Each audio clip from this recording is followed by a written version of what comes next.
Court, all rise.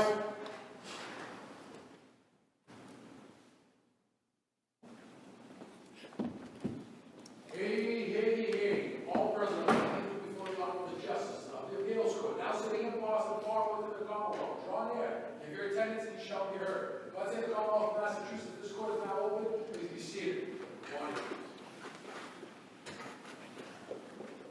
Thank you very much. Good morning, everyone. Welcome to the Appeals Court. I am Justice Rubin, and I am very fortunate, and you are very fortunate, that I am joined today by two outstanding colleagues, Justice Hand to my right, Justice Brennan to my left. We will be hearing, I think, 6 cases today. The rules are as they usually are. In the absence of a different division of time, our ordinary division is 15 minutes per side. There is no rebuttal. Well, I'm going to say there should be, but those are the rules. I don't make them up. There's no rebuttal. And I don't think I can just do it ad hoc. There's no rebuttal. We will take our traditional mid-morning break after 3 cases, and there will be a change in the composition of the panel after the 5th case. So, the first case this morning is number 231170. This is Welcome versus CHILES Holdings Limited, and we will hear first from Mr. Ioannidis. Good morning. May it please the court, my name is Dimitrios Ioannidis. I represent the appellant in the case, Christy Brizida, as trustee of the 9 Dukes Road Realty Trust. For purposes of disclosures, I do want to say that Justice Brennan and I are classmates from Boston University School of Law. That was many years ago. I just want to put that on the record.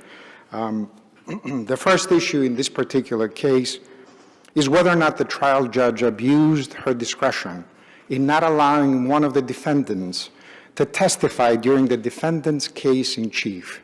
And the reason why that is important is because we have a new way of conducting, or at least the judge made a new way of conducting trials in this particular case.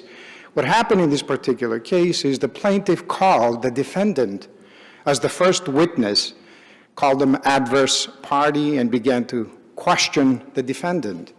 The judge then instructed the defense counsel to cross-examine the defendant.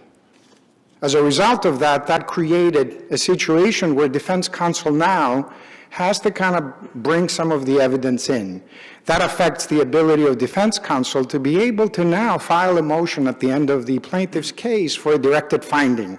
May I ask this? With respect to any evidence that you say your client strategically or for other reasons did not present as part of the cross-examination, was there ever an offer of proof made to the judge about what that would have been?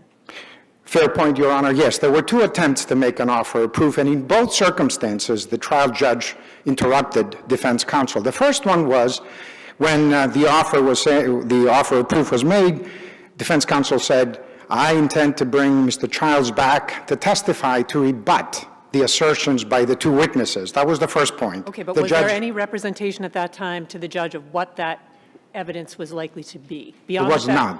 There was none, Your Honor. Of wanting to call the defense. At that point in time, there was none because the judge interrupted Attorney McGuire and moved on. The second attempt was when Attorney McGuire... Can I just ask you on that, Mr. Ioannidis? When you say moved on, it was the attorney that moved on. I mean, the attorney certainly had the opportunity to press the issue if he chose. Fair enough, Your Honor. Okay. Just want to make sure but there was a second attempt when Attorney McGuire attempted to sort of clarify and preserve the record on appeal and said, I just want to preserve my appellate rights on this. And the judge said, well, you can put it on the record. And then he attempted to say what the evidence was going to be, and he was cut off again. Let's say your rights are preserved.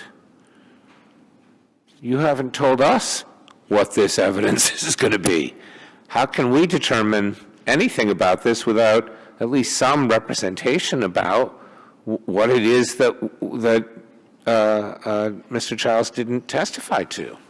Your Honor, the record doesn't show Well, I agree with that, but you can bring a motion for a new trial, you can put an affidavit in front of the judge, you can, I mean, there's ways to do it. I'm just having a hard time figuring out how we're supposed to, I mean, what the judge said, if it's true, might be adequate. If it was no surprise, if you knew that this is what they were going to say, counsel didn't say before dismissing the witness, I intend to recall him. I'm not saying whether that is or isn't necessary, but you know what I mean? So I just don't know how we're supposed to sort it out without knowing what this testimony is. The standard is, Your Honor, the court can look at all the evidence based on the fact that this was a Rule 20 type of a decision by the court.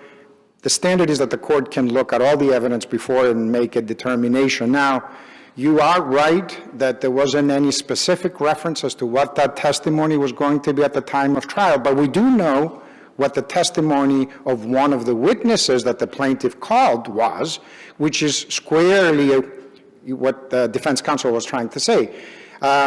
Elizabeth Fair specifically testified on many different things, and after reading her testimony, I thought she was an attorney, not only an attorney, a judge making all these types of determinations. In my opinion, she said, he owns the property. The companies he owned were all thinly capitalized. This is the testimony that was coming out. He used his lawyer's IOLTA account to pay expenses. All that testimony that was coming out by Ms. Fair was something that the defense attorney was looking to rebut by including. Can I ask you, so the question is, in distinct to Judge Sullivan's point, this litigation was certainly not unfamiliar to the parties. So how was it that the attorney was surprised by any of this, and when, although you couch it as a disadvantage, seems to me when you get to cross-examine your own witness, you can just lead them through the case and feed them the answers. Fair point, I take it, Your Honor. I think what happened here is that there needs, I've done a lot of trials, and I know that witnesses get up on the stand and testify something completely different. There are surprises, there are all sorts of things. What happened in this case is we required defense counsel to do predictive analytics. So when you put on your case, you need to really figure out everything that the other witnesses are going to testify and do it during the cross-examination. That is not the standard. The standard is you've got to be able to allow the party to put their case on when they have the opportunity. In this case— Wait, so in every case in which the plaintiff calls a defendant, in the plaintiff's case in chief, there has to be the opportunity to recall that witness in the defense's, what everyone seems to be calling defense in chief? Is that what you're saying? Because otherwise, how can you ever for sure know that everything was not a surprise? Your Honor, in this particular case, I think what happened is the judge pretty much had already kind of decided on this issue. I think what needs to happen is that depending on the evidence that comes in after, the judge probably needs to evaluate what the prior testimony was, what the evidence was. In this case, the judge said, I suspect everybody knew what the evidence was going to be in this case throughout the case. No other explanation. In the Commonwealth versus Williams case, the judge did something very different. He went back to the record, read the record, the transcript, the oral testimony, and evaluated all that stuff. In this case, the judge was simply speculating. I suspect everybody knew. Well, Your Honor, when you have a witness that comes in and says a defendant is using his lawyer's IOLTA account to pay expenses, in my opinion, he owns the property, in my opinion, he used notaries, all that was not something that could have been predicted at the time of the cross-examination. Did that not come up in the course of the Ms. Fair's own case? The record doesn't reflect that, Your Honor. There's nothing in the record that kind of says that. I think the fair thing to do would have been to kind of evaluate that analysis and kind of evaluate the evidence, but the judge just simply interrupted. And it's interesting because every time Attorney McGuire used the word "so," that was, I think, the ticking bomb. The judge interrupted him, stopped him, and that's it. End of story. You can't do anything else. And I think it's a fundamental right of an individual to be able to put on a case and not be prevented from bringing on the evidence in the case in chief. And that is the abuse of discretion that the judge had in this particular case. Cutting a defendant not being able to allow them to introduce evidence that may or may not be credible. That's a determination that the judge is going to make, but not giving him the chance to be able to put on rebuttal evidence through his own case, I think is the abuse of discretion. The second issue in the case, if there are no other questions, I think the second issue in the case relates to the findings of the judge. Even though we have a Rule 20 type of a determination, the court here went on and made specific findings. And those findings, Your Honor, are not supported by the record. Is this in the form of special question, answers to special questions? Is that what you're calling the findings? Yes, Your Honor. Okay. But you don't disagree that Rule 20, the standard applies, that K&K would be controlling here? KK is controlling, Your Honor. That's exactly what we're arguing, that the case kind of sets the standard, and if the judge makes some further factual determinations, the court can look at the entire record and make its own determination. So in this particular case, the evidence, I mean, what I have trouble with is in another property under the same operative facts, the judge did not find a fraudulent conveyance, and this is 3 Equestrian Way. So on one hand, we have a finding that there was a fraudulent conveyance in this particular property, not on another piece of property, and that those 2 things don't. Does the other piece of property have a land bank filing that says who the beneficial owner is? I don't Or think isn't there's that a anything- difference? I mean, I don't know why you say they're the same. The record doesn't reflect that, Your No, Honor. it doesn't. Right. That's correct. Again, So you're saying they're the same. Maybe it's the same as my house. I don't know. There was nothing in the record about that either. fair enough, Your Honor. The standard, however, is clear and convincing evidence. And I think now one of the questions that is out there is whether or not in Rule 20 cases, the judge can sort of not make any findings when you have clear and convincing evidence. That is, I don't know the answer to that, and I'm not sure that any court has decided this particular issue. But the standard is clear and convincing evidence. And the evidence that was introduced in this case was speculative opinion evidence by Ms. Fair, where she said, oh, he owns the property, and he was thinly capitalized, he did fraudulent conveyances, he did all that kind of stuff. These are all opinion evidence. So there's nothing in the record, as far as I am concerned, except 2 items. One is the land registry, which was, again, explained by the client that... I'm not interested in how it was explained. Isn't it sufficient evidence just sitting there? A filing under whatever pains and penalties of perjury that says this thing is owned by whatever the name of that entity is, sole member, Mr. Chiles. Why isn't that sufficient evidence? Only in itself, when you have contradictory evidence... Sure, I agree. And luckily, there was someone to weigh the evidence and decide what was persuasive. So the question, Your Honor, is if that is sufficient for clear and convincing under the standard. If you have equal pieces of evidence and you had a slew of evidence where it was the opposite... You know, people say equal. The evidence is never well, it can be, but exactly equal. You know what I mean? There's lots of evidence pointing all different ways, right? The question, I think, is, does the evidence that has been introduced in this particular case is sufficient for a clear and convincing determination? That's the standard. But it sounds like what you're asking is for us to do that determination of clear and convincing evidence ourselves, rather than assessing it under K&K, which is a very favorable standard to your opponent. Is that... Am I misunderstanding your argument? No, KK is controlling. The standard is clear and convincing, and the court has the ability to evaluate the evidence, but KK is controlling, Your Honor. I'm not suggesting that it's a different type of a standard that I'm suggesting. The standard is clear and convincing. KK is controlling because it kind of clarified these particular points, and it is on point in this particular case. So when you look at the evidence, it is our position that there was not sufficient evidence to make this particular finding. And I think the judge sort of simply did not provide adequate opportunity to my client to present counter evidence.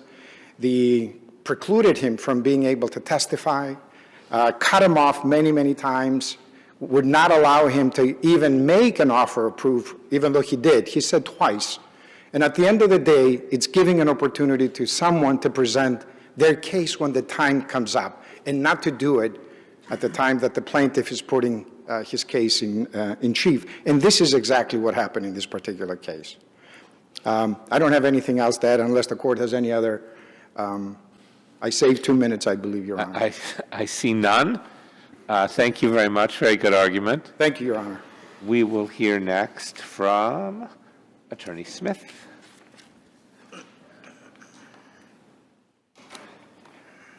May it please the court, I'm David Smith, and I represent the appellee, Sarah Welcome. I'll address the first issue with respect to whether the trial judge abused her discretion in not allowing Mr. Chiles to retake the stand. I think one of the things that the judge had commented about in the back and forth is this case had been going on forever in two parallel cases, in the Fair case and in the Welcome case. There was extensive discovery done in both, and if you look at the dockets, I had to file a motion to compel for some of the deposition testimony. There's Was there deposition testimony by Ms. Fair and Ms. Welcome? Because I didn't see the depositions in our record appendix. I don't know off the top of my head if they're, I can tell you they were done because I was there for them. But you don't know which case they were in? They were probably done in the Fair case. Okay. Because most of the discovery was done in the Fair case. And I mean, procedurally speaking, just looking at the docket, I came in late to this case, as well as Attorney McGuire. The attorneys handling the Welcome matter said, you guys are further along, try this case, please. And we agreed to. And that's how, because if we get a resolution here, it stops from trying the Fair case. So that's how we ended up in this situation. So you have all that discovery done, but the trial attorneys in this case are the same lead attorneys in the other case. Mr. McGuire said, you know, as my brother mentioned, was coming forward simply to ask Mr. Chiles' rebuttal testimony to the testimony of Ms. Welcome and Ms. Fair. He didn't make an offer of proof. He could have made an offer of proof.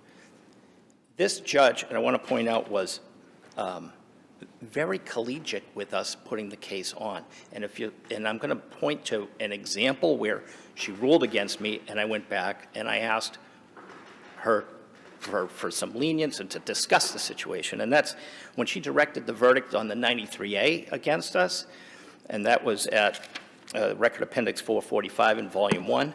At 449, I need her to reconsider because I disagreed with her ruling. And at 460 to 465, we had some lengthy discussion. She let me go back and do some research to come back and try and argue the position that I thought 93A applied. I didn't win, but that's the kind of trial judge that we had. We had the opportunity to put stuff on the record in depth if we wanted to preserve the record.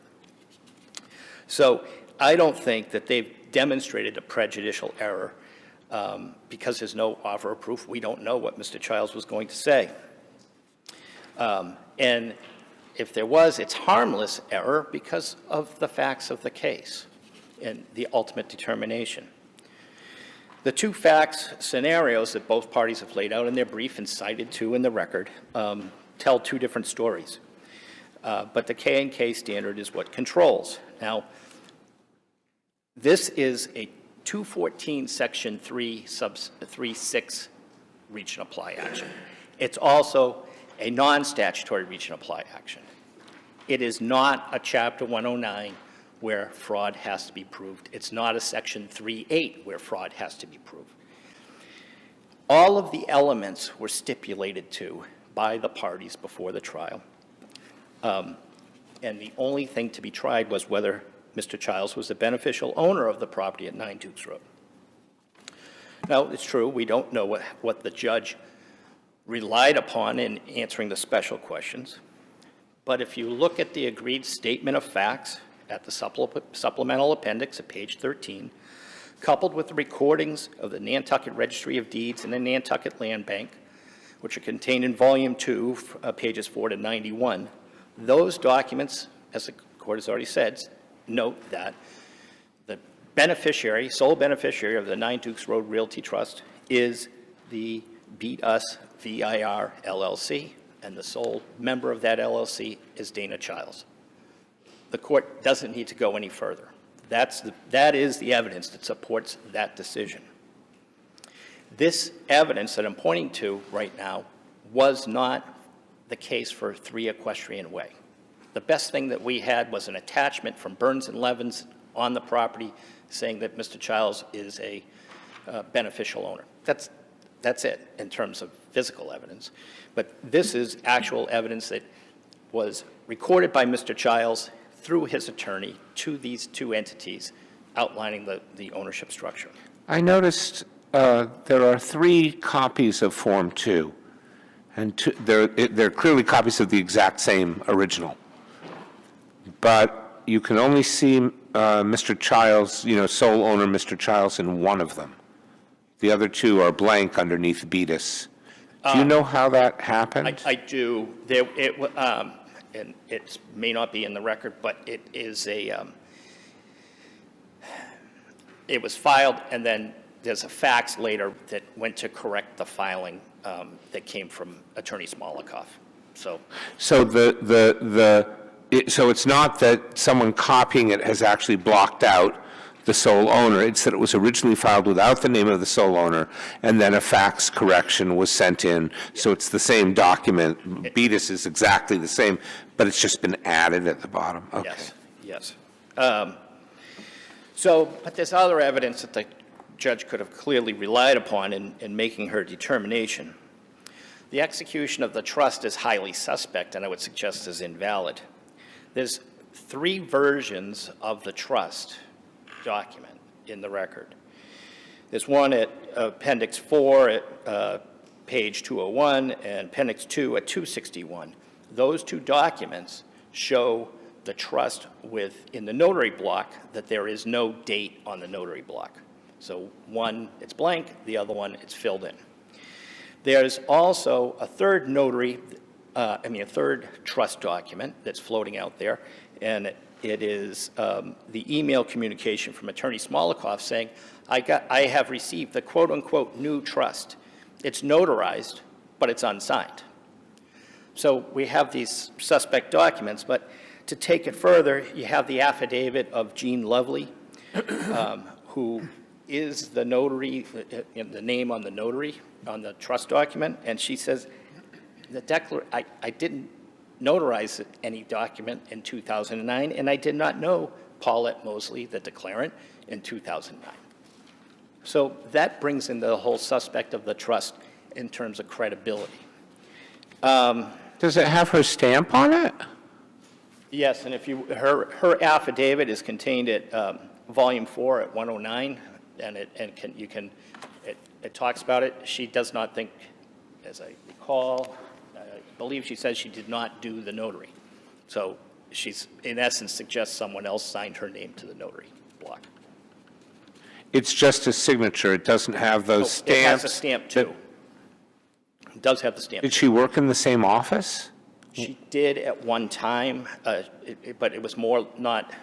She lived in Salem. The office was in Easton, so there would be some cross passings, but not necessarily directly in the office. And I think at the time this was going on, I'm not sure that she was working in the office. Mm-hmm. The evidence further supports that, it doesn't stop there. As a trier of fact, there's the credibility piece. The judge gets to look at the credibility of the witnesses. You have Ms. Brazita, who says she's the kingpin of all this operation and all the properties and whatnot, but she has no financial records to support it. She pled the fifth repeatedly through the trial. And then you have a memorandum of understanding that they produce in the fair matter in 2020. It's dated August of 2009 to explain why all the properties are transferred. But that was never disclosed in 2017 by Mr. Chiles in the welcome matter when he was asked specifically in interrogatories about beneficiaries and the conduct of transferring the property. Do you argue that information can be used other than for an assessment of credibility? That's purely goes to the credibility issues, correct? There's no negative inference based on who has the burden of proof in the underlying case. So yes, it's a negative inference. So like and the affidavits of Paulette Mosley and Ms. Brazita that followed the next month, there's no reference to an MOU at all that would explain the transference.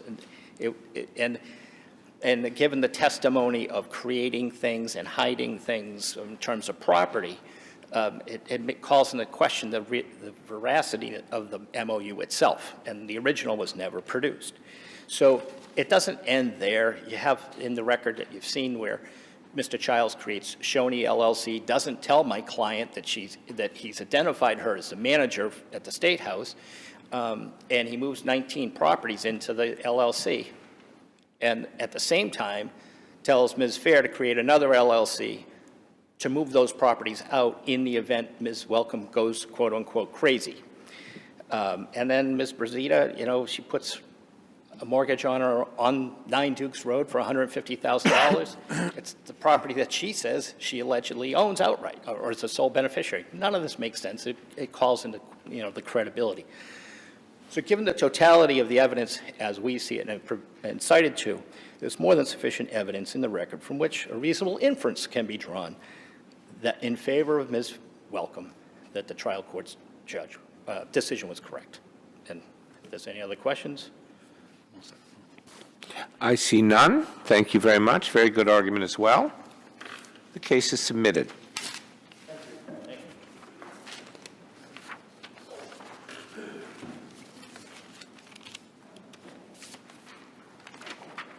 Next matter we will hear is number 23985. This is DEPINA versus Boston Police Department.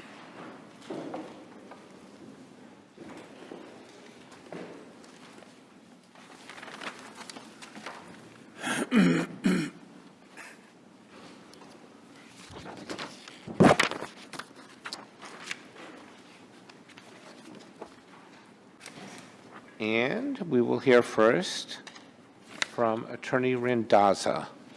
Thank you. May it please the Court, Mark J. Randazza here on behalf of JOAO DEPINA, along with my colleague J. Marshall Woolman. Justices, this case is about accountability for abuse of power. Now, one of the first things I'm going to do is a little less lofty than talk about that. I'm going to clear one issue off the deck. Early and Malia, we will waive our argument and concede that absolute immunity bars claims against them, but reserve the argument that absolute immunity should be abolished by the SJC. The Worcester office as well? Yes, Your Honor. Okay. So I'm sorry if I've taken away some of your lightning here. However, I do want to focus on Rollins. First and foremost, and I understand that you are bound by SJC precedent, but I will not waive the argument that absolute immunity should not exist. Whether that windmill can be toppled at the SJC or not is for another day. If it is permitted to remain intact, Rachel Rollins is not entitled to it in this case. The Mackey versus Roseweir case, citing Kalina versus Fletcher, makes that clear. Mr. Randazza, can I ask you a couple questions? The allegation of the complaint is that then District Attorney Rollins caused a complaint to be filed, and that the detective filed the application for the complaint at DA Rollins' behest, which is defined as either order or command. Is that fair? I think that's fair, Justice Brennan. So intrinsic to your complaint is, as you said, an abuse of power or position or authority. Is that also fair? That she abused her authority or power in doing this? That is fair. And essentially that she used her position as district attorney and choose the adverb to either vindictively, maliciously, unethically, improperly initiate a prosecution that interfered with your client's constitutional rights. Is that also fair?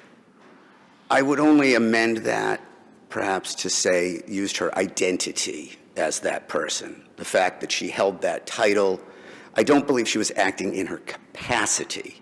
So if she were a private citizen who just happened to be an ex-district attorney or a judge or just an influential person, would she have had the ability to compel a police officer to file an application for criminal complaint? I don't know what kind of political power she would have wielded, but as the nominee for U.S. Attorney at the time, probably. It's a very hypothetical situation when the police officer would listen to that. But here in this situation, her capacity was as a complaining witness, which is exactly, precisely on point with Mackey versus Roos, where She's not a complaining witness. She may have done something that wasn't part of being a prosecutor, but I don't see her as a complaining witness. She's not the complainant. She's listed as a victim. yes, what she did and what she didn't do is something we should be able to explore. But Okay, what she so certainly didn't do. I think, and I heard your answer to Justice Brennan, I think, I won't say it's the critical question, but it would obviate the need to evaluate some very complicated things that we'll have to talk about anyway. If she's not acting in her official capacity, there's no qualified immunity. There's no Mass Tort Claims Act, right? I'd have to agree with that. And I'm trying to figure out if she, and maybe the answer is, well, the allegation is not that she exercised, reading it, drawing every inference in Mr. DEPINA's favor, the allegation is not that she did this as a prosecutor, and I guess discovery will perhaps unveil more of that, and you guys can talk about it some more at summary judgment or whatever. But it seems to me that's sort of the trick here. If it is her, I'm not saying that she would win on qualified immunity or win on the MTCA, but we'd certainly have to parse it, and some of those questions are at least close. I think that's a fair observation, yes. So,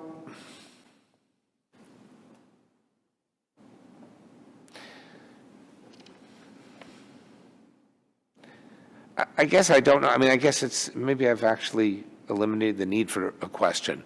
So we have to figure out whether we read the complaint in the light most favorable to your client to allege that she did something not as the prosecutor, but as a powerful person who knew this cop and was able to urge or direct, if you want to say it says at her behest, but you know, if I go up to my buddy who's a cop and say, listen, this is my enemy, can you file a criminal complaint? And the cop does that, that's at behest maybe as well.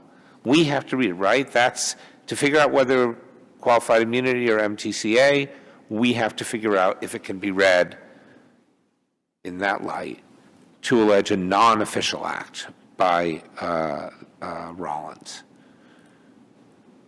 Even if it's a non-official, yes, if you're going to evaluate whether immunity applies or not, correct. If the finding is that she did not act in her capacity, if it wasn't, if we take away Well, it's not a finding, right? It's how we read the complaint. We have to believe everything in the complaint. We don't get to make findings. Yes.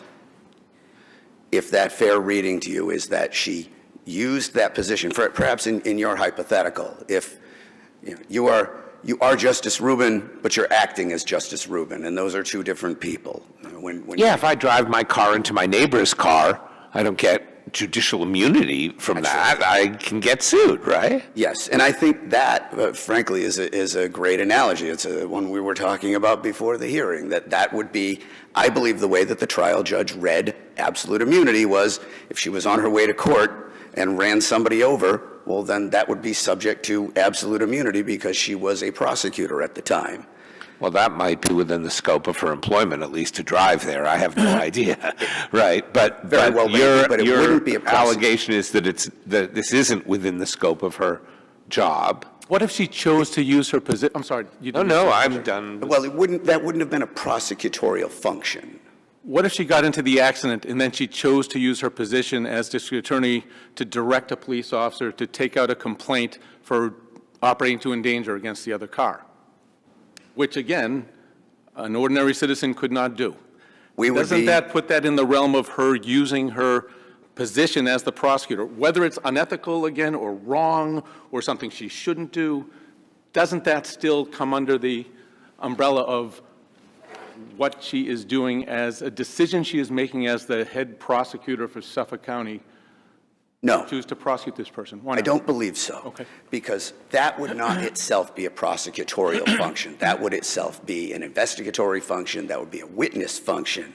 However, just because she was abusing that power doesn't then make it a prosecutorial power subject to immunity. I mean, think about the She's using the a witness car function, right? She could have called up the AG and said, hey, this is what happened today. Can you folks do something about it? And then if the Attorney General investigated and found that there was a sufficient basis and the magistrate found probable cause and issued a complaint, is she then insulated, or is she then got a problem there too? I don't think she's insulated then. Think about the roadmap that we're creating here. Right? Think about, I mean, I thought about the nightmare of what could happen if we create this roadmap. If you are running, you are a politician, you are an elected official at the Suffolk County DA's office, and I would pretty much imagine Howie Carr would probably be your in the opposition media. Let's charge Howie Carr with a misdemeanor, and then Howie Carr cannot speak ill of you because that would be a 13B violation. Or your opposing candidate, the same thing. That's really what we're saying here, is that somebody in her position, I mean, Mr. DEPINA was clearly engaged in political speech contrary to her, and the fact that he happened to have pending charges, I don't think changes the fact that if you look at the record, his speech was about her not being confirmed as U.S. attorney. His speech was about her not investigating his brother's death. His speech... For 1 second, if Yes. he said all the same things, given the same exact context, and that being he's got pending case or cases, he's tried to contact the DA to talk about the cases before and presumably been repudiated, he's been at other gatherings. If all that same backdrop exists and he instead accosts her, I wouldn't say accosts her, he speaks to her in the hallways of the Suffolk County Courthouse as she's walking out from one courtroom to the next, does that change the dynamic? Does that make it any more or less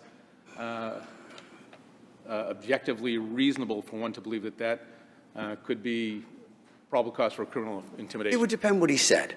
So if what But all he the same things, all the same exact, everything's the same except instead of her giving a press conference, she's walking from one courtroom to the other in the hallways of the Suffolk County So he Courthouse. simply says to her, you should not be confirmed because Well, you're... he screams at her for 8 minutes about your there were- boyfriend's this and you're that and you're a horrible person and you don't care about people.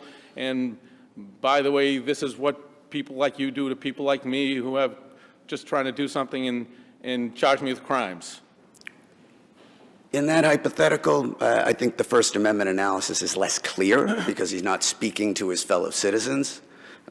However, here, you know, I do see this fact that he tried to contact the DA. Well, he was self-represented at the time. That would be no more problematic than me trying to contact the DA on his behalf. Okay. And as far as, you know... Is that part of the record? I just didn't see. I thought he may have been, but is that part of the record that he was self-represented in his criminal case? There's nothing in the record that shows representation. So, yes, he was, it would all show that he was self-represented. But then his, you know, we're also looking at the, you're probably talking about this speech beforehand. Really, we got to look at what was the speech at the time. Time of what, sir? Time of what? Well, at the time that Detective Williams says that this speech somehow violated 13B, that Rollins says this violated 13B. Okay. If that speech had been, no matter what the motivation, if it had been there saying Rachel Rollins is full of sunshine and rainbows, but what he meant by that was trying to threaten or coerce somebody, I don't think that would have changed the analysis. But here... Can I ask a question about this, what was said? If Mr. DEPINA had said the following words, almost everything is the same as what he said in this, but at one point he says, and proof of what a shockingly bad district attorney you are, and your treatment of black men here in the city, is that you have brought a bogus charge against me. Different case or the same? I think it's a little different because we'd be relying on Gentile versus State Bar of Nevada. If I had done that as an attorney, I think I'd have Gentile versus State Bar of Nevada to rely on to protect my speech about that case. He was self-represented. But isn't the question,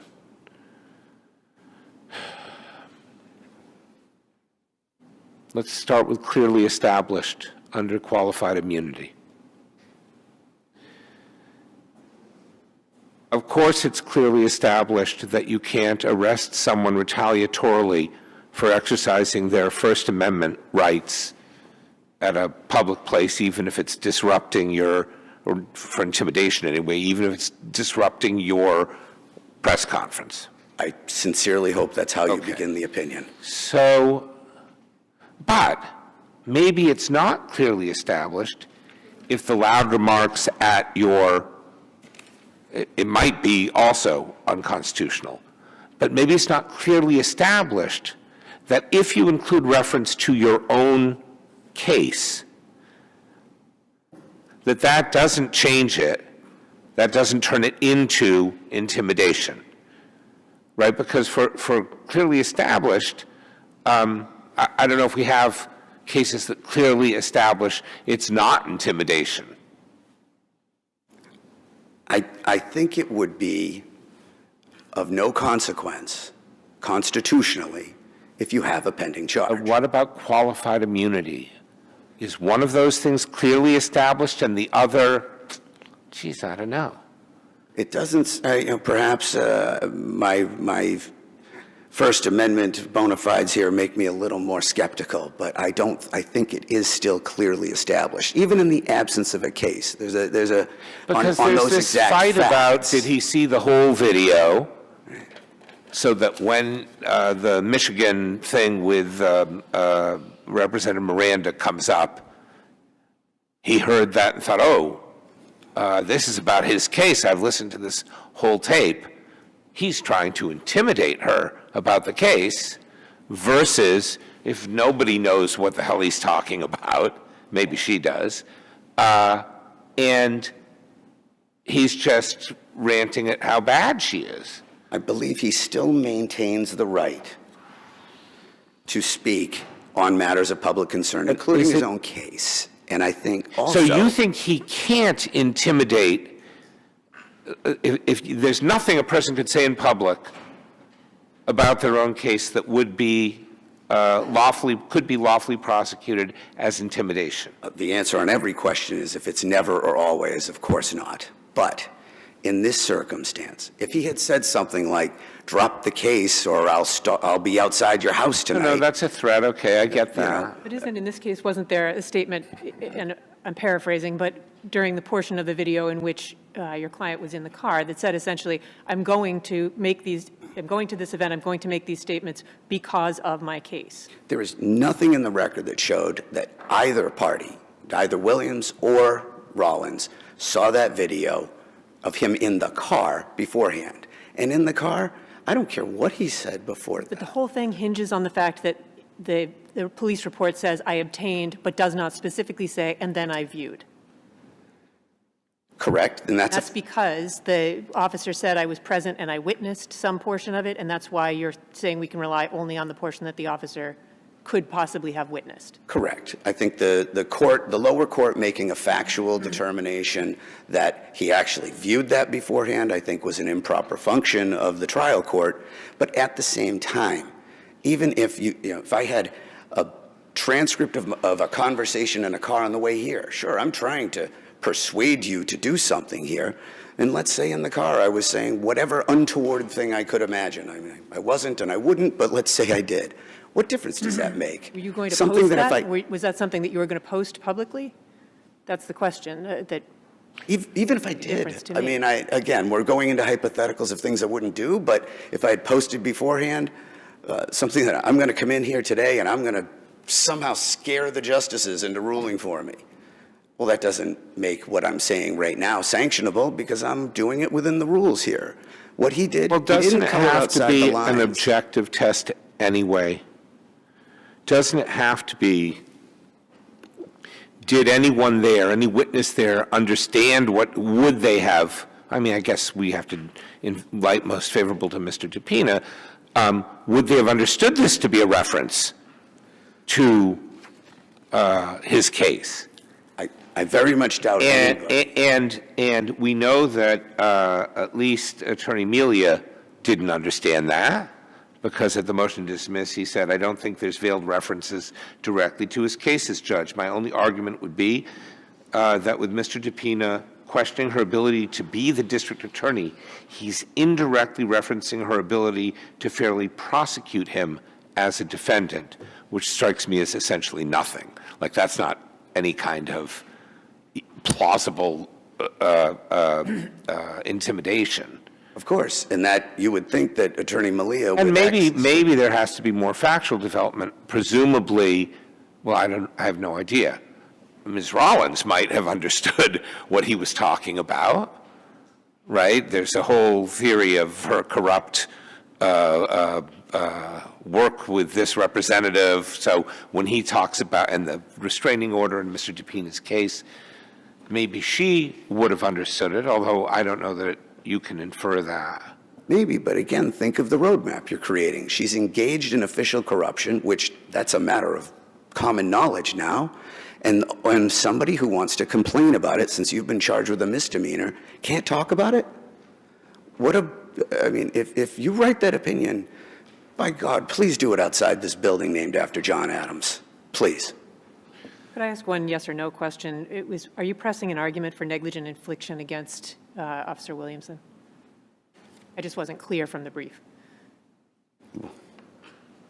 Yeah, we failed to present that, so I think we've lost that on the first swing. All right. No further.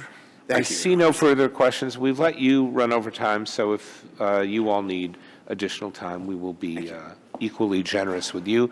Thank you very much. I usually have a thing. So, Attorney Dirks. Good morning, Your Honors. May it please the Court. Catherine Dirks for the Commonwealth Appellees. And in the interests of time, I'll focus my remarks on prosecutorial immunity and qualified immunity as those apply to the defendant, appellee Rachel Rollins. The judgment below must be affirmed because prosecutorial immunity bars those claims simply because the Supreme Judicial Court has ruled squarely on those issues in Chicopee Lions Club. There simply is no daylight between the allegations in that case and the allegations here. What about the argument that she's not acting as a prosecutor, that she's essentially acting as a private person? How do you navigate that? Yes, Your Honor, that's how the plaintiff characterizes the allegations in their brief, but it's not consistent with how the allegations are presented in the complaint. And as Your Honor pointed out in the questions to plaintiff's counsel, the allegations are that she caused the criminal complaint to be initiated, that she caused this prosecution to commence. And that's exactly what we see in Chicopee Lions Club. It's actually also what we see in the Kalina matter, which had to draw some of these distinctions between when a prosecutor is acting in a prosecutorial function and when the prosecutor is not. And what Kalina says at page 129 is that preparing and filing a criminal information, a criminal is in brackets, and a motion for an arrest warrant are all squarely within prosecutorial immunity. And if you think about the causal chain, Your Honor, obviously this is not an indictment. This is a criminal complaint, so it's a slightly different procedural posture. But the sequence of events is nevertheless a prosecutorial sequence. At some point, it doesn't necessarily have to be a prosecutor, but if a prosecutor decides that a crime should be pursued through the criminal complaint process, the prosecutor provides instruction to law enforcement to file the application for the criminal complaint. But I want to get back to Justice Brennan's precise question, because I think a lot turns on this. And I'm not sure we have to read the complaint in the light most favorable to Mr. DEPINA. And so let me ask you this hypothetical. Some guy has an accident with Charlie Baker. Now, he's not the governor. The cop comes, it's a state trooper. He knows him. He was on his detail when he was governor. He loves Charlie Baker. And Charlie Baker says to the cop after the accident, listen, could you issue a citation to that guy? And the cop's like, okay. Well, Charlie Baker's just caused it to be issued, but he's certainly not a prosecutor. I think that's exactly right, Your Honor, and I think the same can be true for any powerful civilian.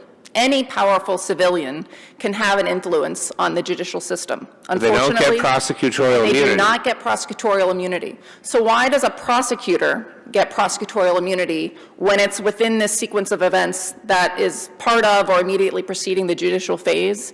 It's because of this balance of evils that the SJC told us about in, I'm sorry, that phrase comes from Imbler, I believe. I forget now.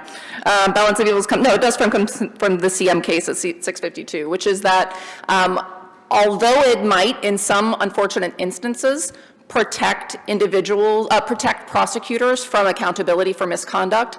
On the other hand, for those good faith prosecutors that are engaged in this conduct, they must know that they're shielded from retaliation in the civil litigation context. It's an unfortunate part of it, but that is the line that the DA has a car accident outside her house, and police come, and they're going to issue a citation to somebody, they think, because of the nature of the accident. They're trying to figure out what happened exactly. And the person she's had the accident with gives them a statement. And they write it all down and they assess it. And then the DA gives them a statement. And of course, her statement, they're blaming each other. And the police read the statement. And now they cite the other guy. Prosecutorial immunity or no?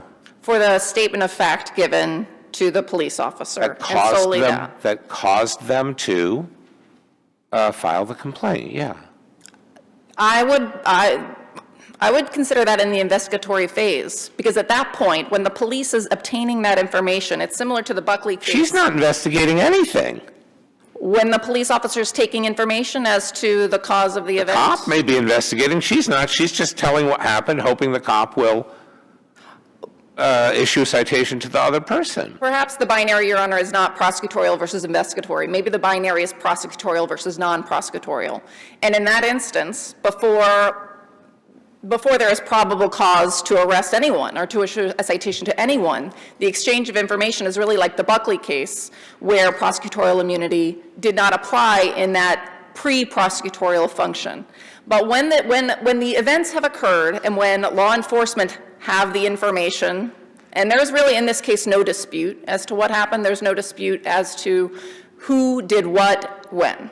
Right? The question, really, and the issue that Mr. DEPINA challenges is whether it was lawful or not, and whether it's protected under the First Amendment or not, or whether it's protected by the MCRA or not. So the probable cause events, the events that would give rise to probable cause, have already existed at the moment that DA Rollins allegedly said we need to pursue a criminal charge against this person. That is the moment when, I'm sorry. It's a slightly different question. Just assume for the moment that we decide that she only has qualified immunity. What effect does the allegation in the plaintiff's complaint that quotes her email to apparently some other DA defending her decision not to prosecute the plaintiff for comments he made at Commissioner Gross's press conference because, he says, well, everybody knows you got a right to say what you want to say at a press conference, in terms of whether she reasonably knew that she was violating his rights? A few answers to that, Your Honor. On the qualified immunity, it's a reasonable person standard, not a subjective standard. So it's not what she personally knew, but what a reasonable person would have known. Is it a reasonable person in the position with the knowledge of that person? Yes, right? Your Honor. We'd have to assume that the reasonable person had that information. Subject to the same information, right, in that same circumstance, what a reasonable person would have known. Second, Your Honor, that prior event is actually cited in the police report, where they refer to comments that Mr. DEPINA had made in August of 2021 at a Caribbean festival. And the concern in the police report, what was reported, is that the behavior had escalated. And that's, in a way, what 13B, the criminal statute at issue, gets at, right? It encompasses verbal conduct, verbal harassment, but it can encompass nonverbal harassment as well. And unfortunately, what we see sometimes in these events is conduct that does begin as maybe something that's I'm protected. sorry, in the other thing he was complaining about the criminal case Rollins brought against him? You're talking about the August 2021 reference in the Whatever Caribbean this Festival? I don't Caribbean think we know. Festival? I Well, don't, then why are you saying it's the same thing that escalated? I'm saying that what we have in the record is the police reporting that the conduct had escalated. I don't believe the facts of the statements that were made in August Well, the 2021 other are in the one isn't record. even plausibly anything to do with witness intimidation or attorney intimidation. What Well- bearing does it have on this case? Again, Your Honor, because it's a reasonable person standard, it really doesn't matter what she knew or did not know, what she understood or did not understand. What I would call the court's attention to is the fact that the bounds between the First Amendment protections and the criminal statute 13B, which clearly encompasses verbal statements, the appellate courts have not told us where those lines are. Wait a minute. Do you agree that if there was nothing about his cases in this 8-minute tirade, or however many minutes it was, 6, 8, I don't remember, that it's clearly established you can't charge him with intimidation? I don't know if I could agree to that, Your Honor. Really? If- So this isn't about whether he was talking about his cases. He, as a defendant, is not allowed to go and say what a bad job the DA is doing? You don't think the First Amendment clearly protects that?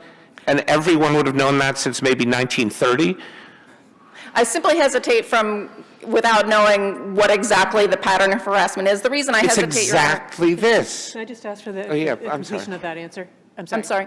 Would you finish your answer? Well, there was a case that I believe referred to the fact of 13 phone calls being being encompassed in 13B. So there's something about the statute that does say that you look at the entirety of the behavior and whether it would constitute harassment and whether it may interfere with judicial proceedings. So, but I completely agree with you, Honor, that the fact that he did clearly reference those criminal proceedings, which is in the supplemental record appendix, is undisputed. And if I could just I see that my time is far over. It's fully disputed. I'm sorry, Your Honor? It's fully disputed. Whether he made references to, Whether there's a reference in that talk that an objective observer would have understood to be about his own case. I don't believe the contents of the video are disputed. Okay, we're in agreement about that. Okay. And so if the court would indulge me just to, just on those points specifically, just to call the court's attention to specific language, and this is immediately after the press conference. Quote, "You don't want to fix your issues with me. You want to keep coming at me. I am going to come at you too." I'm sorry, I really don't understand the relevance of that. That wasn't part of what he said to her at all. Well, I don't believe the criminal statute necessarily requires the statements to be made in the immediate audible presence of the attorney. Hard to harass or intimidate someone with statements they don't hear. Well, Your Honor, the statements were publicly available, so clearly Wait, there was no but you're intention. not saying that this complaint depends on his private after conversation.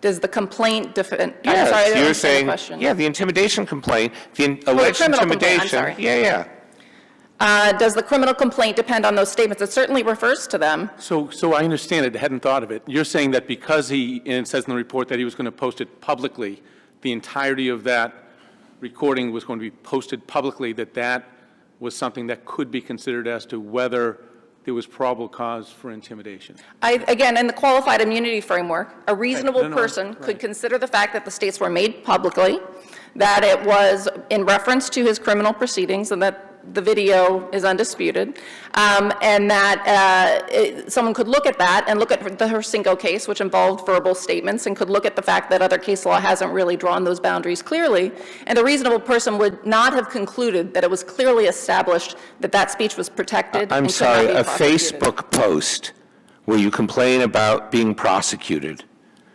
doesn't strike me as intimidation or harassment. It strikes me as core protected First Amendment speech. When you combine that, Your Honor, though, with the fact that he actually made racially and gender-based offensive comments to her, referring explicitly to her race, to her personal relationships, to the fact that she was providing Well, I think it child- was referring to her racism.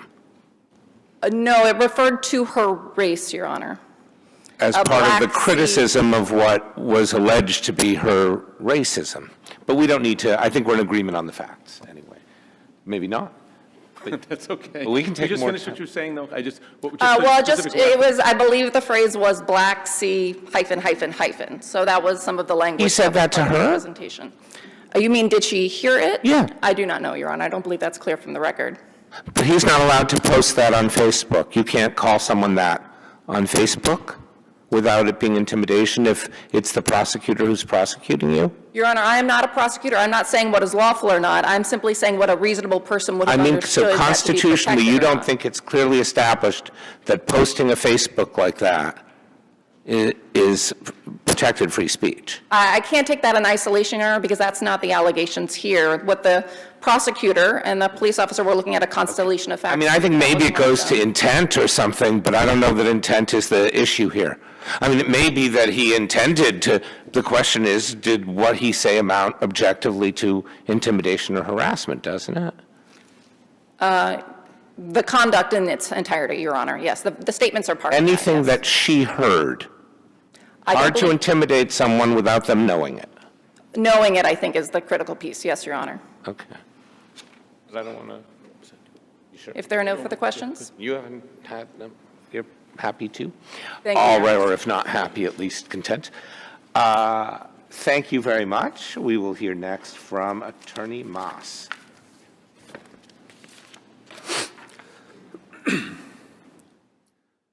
Good morning, and may it please the court. My name is Randall Moss. I'm with the City of Boston Law Department representing the city, or the Boston appellees, City of Boston, and Detective Dante Williams. The Superior Court properly determined that it was at least reasonable for Detective Williams to believe that there was probable cause to charge Mr. DEPINA with witness intimidation based on his conduct at the November 2021 press conference involving former District Attorney Rollins.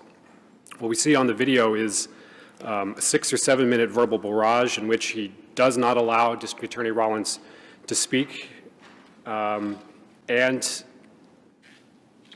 based on a review of the video, we know that he makes indirect references to his pending criminal cases. Do you take during the that. position that absent his references to his own pending cases, that still could reasonably be witness intimidation, given all of the other contextual facts? It would be a much closer case, Your Honor. And Detective Williams points to a pattern of conduct that you have the Caribbean Festival 3 months prior to What the happened November there? 2020. This was an incident where he apparently did something similar with the District To Attorney Ms. Rollins or another prosecutor who was District Attorney prosecuting Rollins him? specifically. Yes. Oh, I thought this was the one where District Attorney Rollins came to his defense. I think there's a bit of confusion in the record. I understand that there are 3 incidents. There was an incident in 2020 that's referred to in the complaint. Cross incident was a year before. Yeah, a year before. And he may not have had this open criminal case at that time in which he was referencing, to which he was referencing in the November 2021 event. And then Detective Williams notes that there was a similar event, August 2021, where Mr. DEPINA attempted to, he describes it as a similar event, so also heckling District Attorney Rollins, possibly in reference to the pending criminal charges. In addition to that, you have the attempts by Mr. DEPINA to contact District Attorney Rollins directly about his pending criminal cases. So against that general background, I hesitate, it would be a much closer case, but in any event, you have, and the court knows this because it can review the entire video, you have indirect references to his criminal cases in that 8-minute barrage in which District Attorney Rollins is attempting to answer questions from the press. Based on his conduct and the conduct outlined in Detective Williams's police report, he meets the elements of witness intimidation under the cases put forward by this court and the SJC. Hersenko, a letter that was sent to a judge, other cases outlined in the city appellee's brief, Rivera, Casiano. This meets the elements of 13B. Does it matter what facts the officer knew? it does matter what facts the officer knew. So my question is this.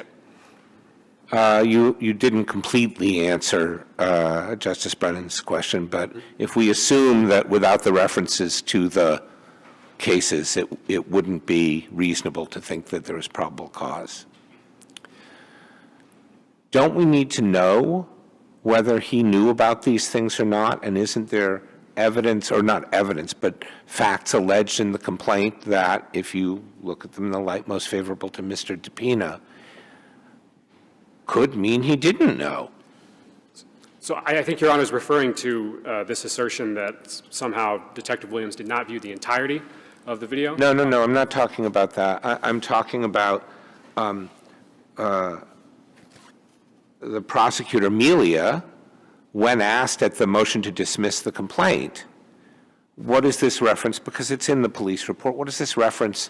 You say there are veiled references to his cases. Now, obviously, maybe Officer Amelia didn't talk to Detective Williams, although that strikes me as an unusual way to prosecute and also defend a dismissal charge. But if he had, and it's reasonable to infer, I think, if he had talked to Detective Williams, and all he had was, by questioning her ability to be the district attorney, he's indirectly referencing her ability to fairly prosecute him as a defendant. And that's what Detective Williams thought was the intimidation. Nothing about his cases. That wouldn't be enough, would it? It might not be enough, but I took the assistant district attorney's his argument at the motion to dismiss, the criminal motion to dismiss, honestly as evidence that he hadn't viewed the entirety of the video. If you view the entirety of the video, it's clear that he is making indirect references in that verbal barrage and then beforehand to his open criminal cases. Okay, but if the DA didn't look at it and the detective didn't tell him or her, Amelia? Detective Williams says in his police report that he made indirect references. That's right. And the indirect references, the only ones that Amelia knows about at the time of the motion to dismiss, are questioning her ability to be district attorney. He doesn't say, well, there was a reference to Representative Miranda and this Michigan business. Well, he doesn't say that. He doesn't say, and that's a veiled reference to his case. He says, when she criticizes her ability to be DA, that's a veiled reference to his cases. Well, I don't think that's not what Detective Williams is referring to. How do you know? Report. Isn't that a fact question? He made several indirect references to these cases, the pending Suffolk County cases, during his verbal offensive. I'm quoting from Detective Williams' police report. I get that. Isn't it a question of fact whether what he thought these were indirect references? Maybe he thought Mr. DePina certainly at least twice questioned her ability to be district attorney, and that's what Amelia says is the veiled reference. I'm not saying it is. We're at a motion to dismiss stage. I mean, that's sort of the thing hanging over all of this, is if we accept the allegations as true. I'm not saying that after discovery or, a summary judgment might be a different matter altogether. But I'm just saying, what can we infer from that? Well, I would say, Your Honor, you have two pieces of documentary evidence. You have the police report written by Detective Williams. You have the almost 3-hour video posted on Facebook by Mr. DePina. You take a look at these two documents and compare them, they're perfectly consistent. So you're sure now, you would say the allegation is merely that he knew about the specific references because of the videotape that we don't know if he watched? Well, we know that these two are perfectly consistent. And we know that Detective Williams did a thorough investigation in between the time of the actual heckling incident and then the taking out of the complaint. We know, for instance, that Detective Williams was aware of the criminal cases and actually put the docket numbers of the criminal cases in the criminal complaint. He knew that one of the criminal cases had an upcoming pretrial date, so he had done that investigation.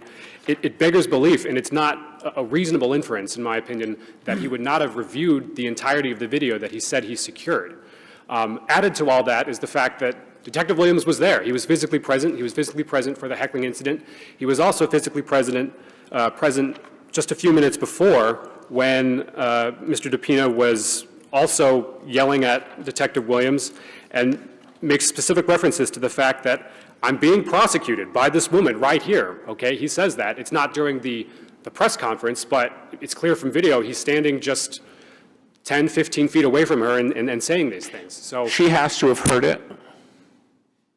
She has to have been able to hear this. I think the inference is, Well, I watched the videotape, and I could clearly hear Mr. DEPINA, but he was holding the phone that was recording it. When he stopped talking and people were still talking, including Rollins from the thing, you could barely hear them. So I have no idea how, whether his voice, the details of what he was saying really carried.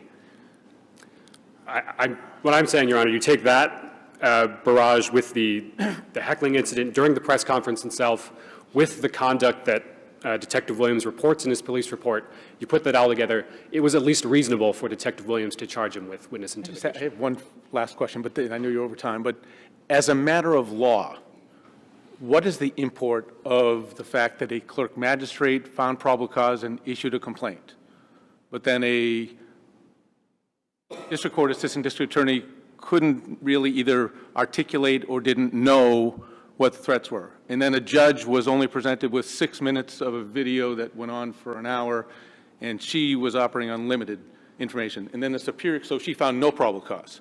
And then a Superior Court judge listened to the whole thing, and she found, well, there's a reasonable case for probable cause for a crime here. Does any of this have any impact as a matter of law on what your client, the detective, reasonably should have known? The dismissal of the criminal complaint is the legal predicate for bringing the civil rights charges against the defendants. But right. The cases that say that the dismissal of a criminal case really doesn't have any the review legal import. Right? The appeals court is de novo, and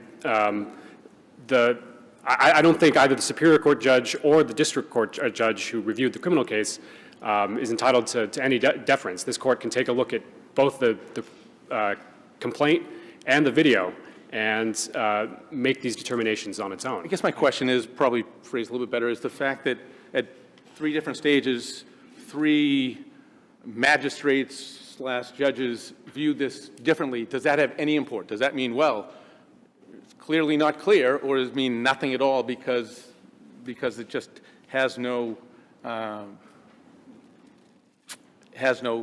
effect on what we're trying to analyze here? I mean, because people are referring to it in their briefs with the fact that, so I assume it has some information or some importance, but for the life of me, I can't figure it out. So I would encourage the court to. The fact that the magistrate issued a complaint doesn't mean anything to my assessment of looking at the complaint, or that maybe 3 other district court judges would have denied the motion and a Superior Court judge would have allowed the complaint to go forward. And I would just go back to my answer to Justice Rubin's question earlier. I think the error in the district court case was not reviewing the entirety of the video. There's no dispute as to the authenticity of the video. This court should take a look at the entirety, all 2 hours and 40 minutes of it. And once it does that, I think it becomes clear that what happened here met the elements of witness intimidation. My time has expired. I rest on my brief, and I ask this court to affirm the order of the Superior Court allowing the city defendants' motions to dismiss. Thank you very much. Great arguments by all 3 of you. This is obviously a very interesting and tricky case, so thank you for your help with it.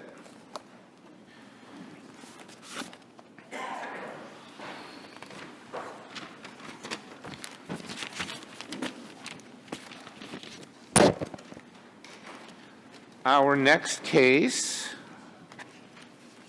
is number 231179, the Department of Children Families versus Mother. I will remind the council this is an impounded case, so we don't use names. We could use child, daughter, son, mother, something like that to clarify things. I believe our first, I have to remember who's appellant now. We will first hear from Attorney Grantham O'Brien. Attorney O'Brien is sufficient. Thank you. Good morning, Your Honor. Tamika O'Brien, on behalf of Mother, who has informed me that she is watching online. Your Honor, in this case, Mother contends that the trial judge erred in finding that the department made reasonable efforts and that Mother asked that this court vacate that determination and remand to the trial court with an order so that the trial court can order DCF to make reasonable efforts in this case. Would you agree that if we concluded that the child's best interests were served by the judge's decision, then notwithstanding any determination we might make that the reasonable efforts were insufficient, we would have no basis to remand? I'm sorry, could you repeat that? Maybe I can ask it in a better No, way. I can't But hear very am I understanding, would you agree with me that even if we agree with you that there was a lack of reasonable efforts made in this case, if we conclude that the judge was correct, that the judge's decision was in the best interests of the children, or child, as it may be, that we still would likely affirm? Your Honor, this is not a termination case, and in my reading, my understanding is Section 26B is where the unfitness goes in, and then hand in hand with that is Section 29C, and that's where the court has to make a determination that reasonable efforts were made. And in this case,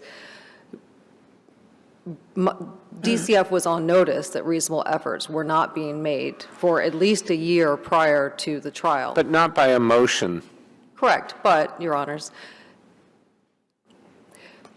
DCF was on notice because they told their own reviewing agency, the foster care review agency, that they weren't making these efforts and that the foster care reviews, two of them, one in 2022, where they said, I believe it was 2022, said, Mother's action plan needs to be updated to correct these things. The department should meet with the oldest child's providers to determine whether or not some family work was appropriate. And then again in 2023, three months before trial, DCF said, the reviewing agency, foster care review report said, nobody from DCF had attempted to contact Mother in a year. And at that point, I don't think a motion, there's a new case or newer case, it's unpublished, adoption of May, it's 23P679, states that DCF was on notice there and that was sufficient. May I ask you two related questions that are sort of more practical? Do you agree that given the older child is now 18, it's moot as it relates to the older child, what we do here? I think that I agree that it may be moot as it relates to the older child, but not moot as it relates to Mother, because in these kind of cases, because this is a permanent custody, Mother could ask for a review and redetermination again at some time. So that anticipated my second question, which was, as a practical matter, does the second child, the daughter's change in position, pretty much guarantee that there's a change in circumstance that would entitle the mother to another review and redetermination? I think so. Regardless of what we do. I think so. And the fact is that even if, as far as the findings are to the older child, may be moot to him, they're not moot to Mother because the court builds on the findings for the next review or redetermination using these findings. And so that's really important. I believe it's Care and Protection of Aaron, states that that's going to happen. But if there's no clear error in these findings, I'm trying to think, all right, so for me, obviously, the critical thing that has happened since trial is that the younger child has changed her position. Correct. My inclination is to think a judge who can actually hear witnesses and take evidence should hear about that and see if it changes that judge's opinion about current fitness. Sure. Not fitness back when the trial was held, but today, current fitness.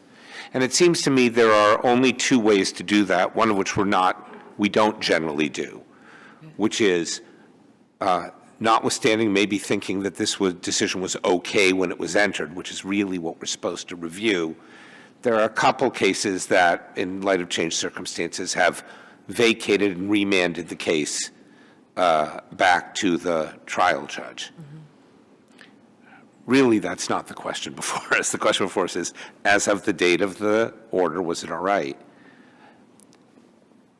The other way to do it, of course, would be for mother to bring a new petition for a redetermination hearing, and assuming she wants to, which since she's appealing this, I assume she would. And I'm just not sure, I mean, you could do that today or 10 weeks ago or whenever the child changed her position that day. And I'm just not sure, I mean, you say don't build on these findings, but you haven't said that the findings are clearly erroneous. So, okay, so it's a bunch of findings that have already been made. Why do a do-over just to make the same findings again? Now, maybe there are changes in circumstance, of course. Well, no one ever likes to concede this, but mother's not conceding unfitness, current unfitness at the time of the trial. Of course. But the fact that DCF had an obligation to make reasonable efforts, and the trial judge had an obligation to determine whether... Don't they still have that obligation? Yes, they do. Because this isn't terminated, right? Correct. Okay, so since the trial, I don't really understand what counsel, either below or here, is allowed to do in terms of contacting DCF and getting things to happen. That should have been, like, you can't go back in time from the time of the order. That should have been continuing. I'm sorry, what should have been continued? The reasonable efforts yes. should be, right, should have subsequently been made. Sure. I mean, reasonable efforts should have been made in 2022. Okay, but I mean, I guess this just goes back to Justice Hand's question. If the court finds a parent unfit, but reasonable efforts weren't made, they don't place a child in an unfit parent's home, right? Because of the lack of reasonable efforts, right? We would still say, but she's unfit if she is. Sure. Well, I think that, again, there are two separate issues here.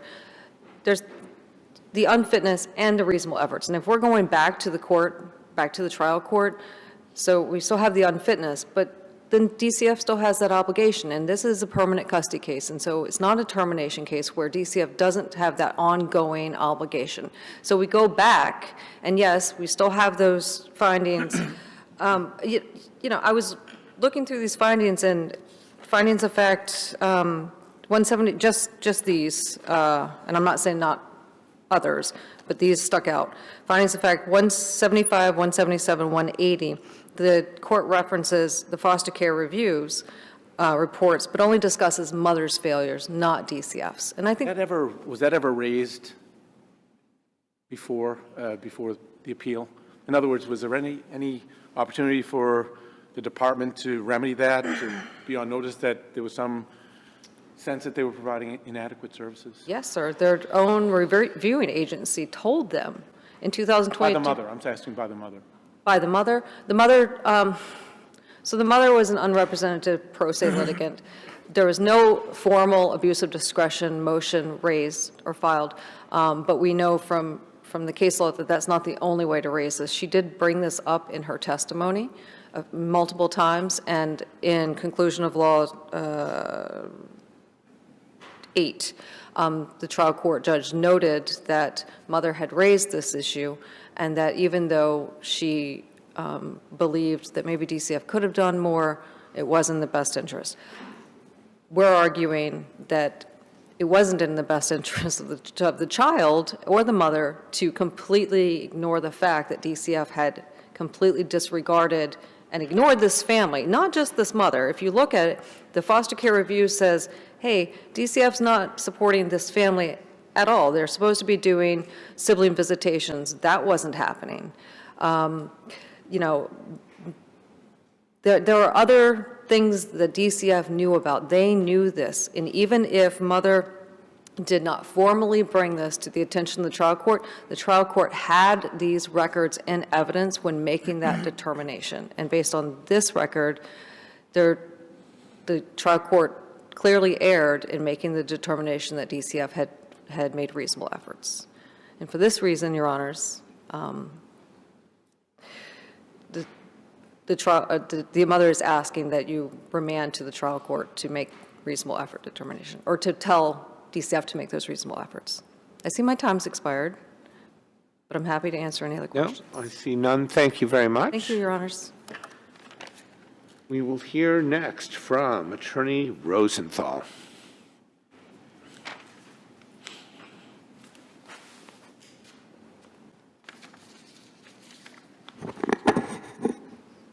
Can I just ask you before we start the clock, are you here only on behalf of the younger child, or do you remain counsel for both children? We haven't dismissed anything as moot or...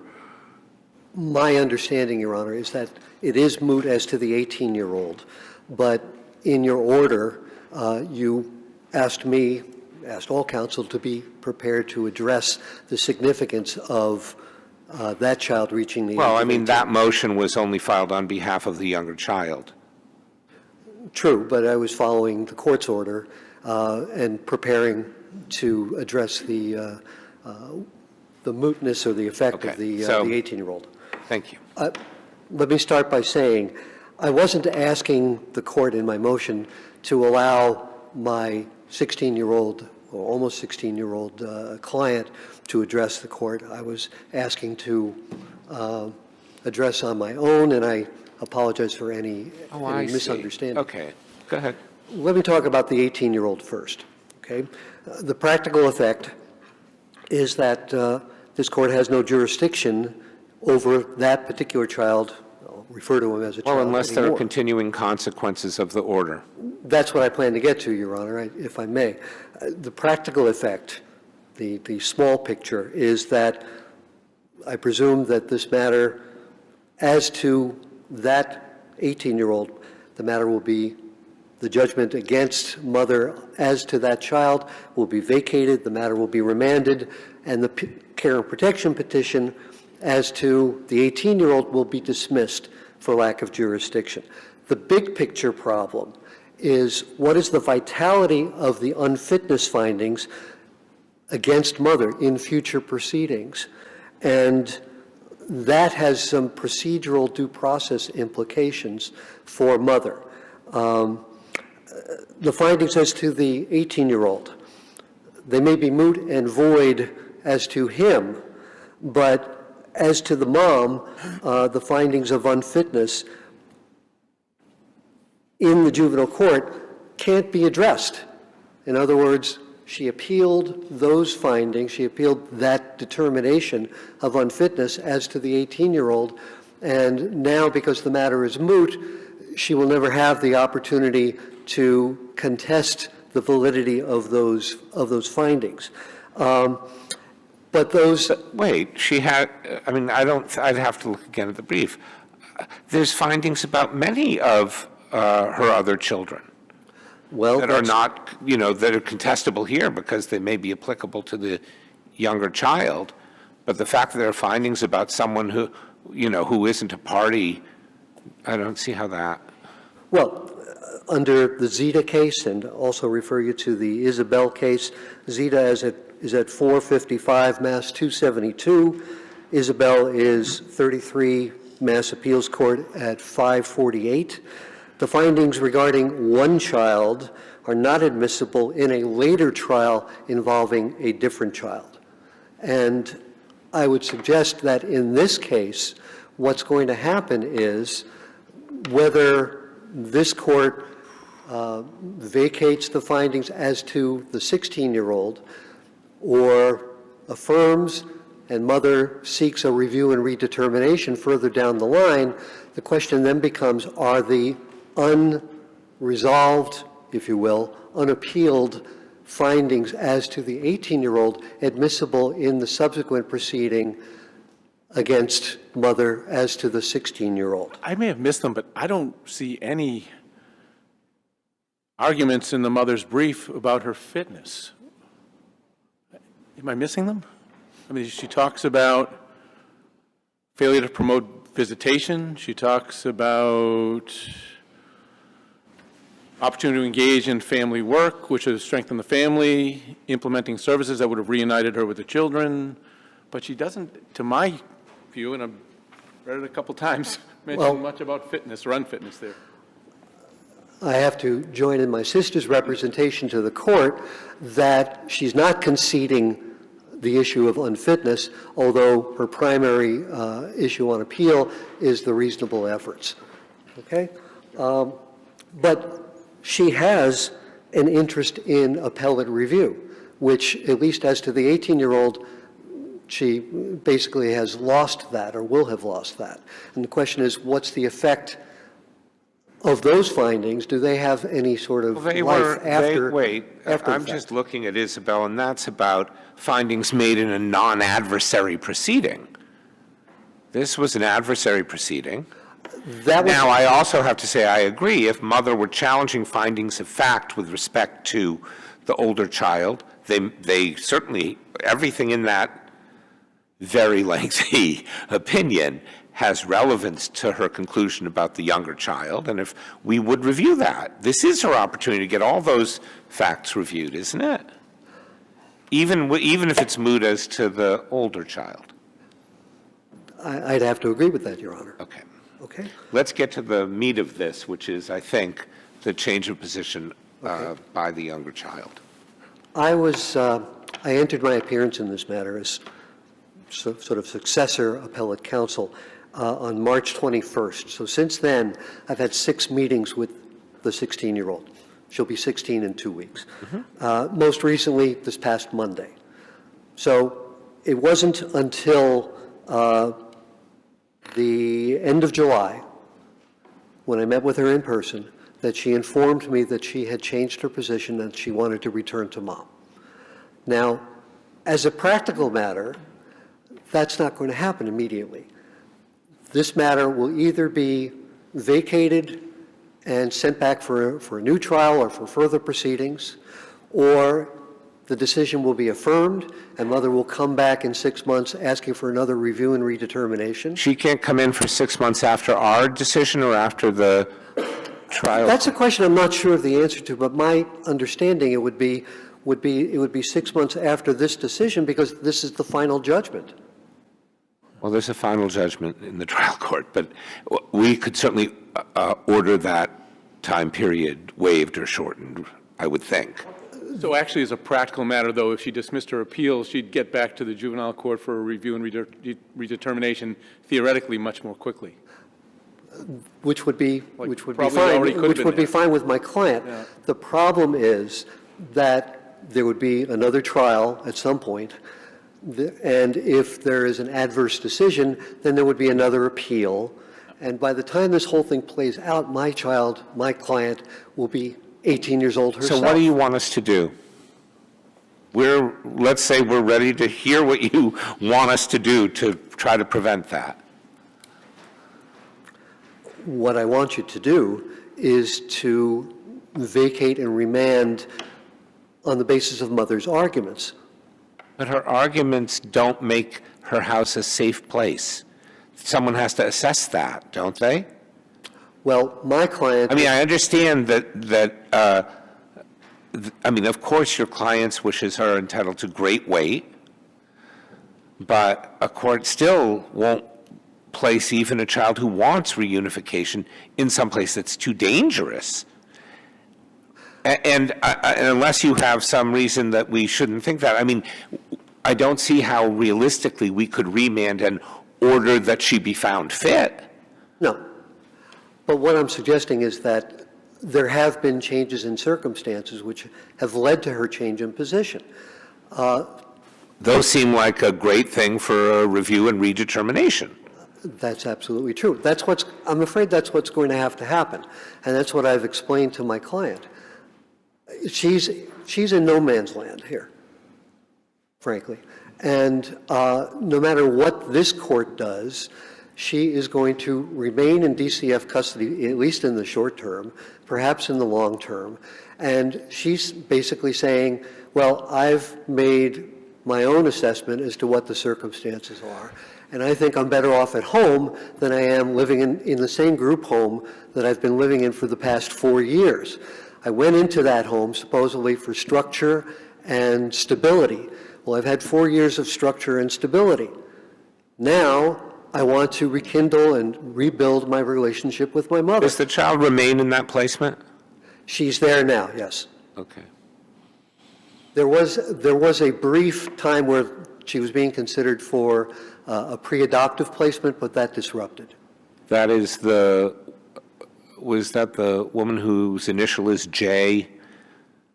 The one who she bought a Mother's Day gift for? All I can say is that there was a family or placement out in western Massachusetts. I see. And that did not work out. Okay. So with respect to the 16-year-old, we're not litigating, at least with respect to her, we're not litigating a particular point in time. We're not necessarily talking about what happened when this trial occurred, but children have evolving needs, and this client has evolving needs over the life of this case. So we're litigating her future as opposed to what. Is there any difference to you whether we vacate and send it back for a new proceeding, whatever that would look like, or affirm and allow an immediate filing of a motion for redetermination? I think if we remanded for, I'm sorry, the options would be either further proceedings in this case, or a new review and redetermination whenever that would take place. Whichever option gives my client the chance to present evidence that there has been a change in the relationship between mother and daughter, and that mother has made changes over the ensuing time since the last trial that render her fit, not necessarily to parent other children that she's had, but to parent this particular child. Whichever option the court decides on, which gets that done most quickly, is going to be satisfactory to my client. If there are no other questions, I have no brief to rest on in this case anymore, but if there are no other questions, thank you. Thank you.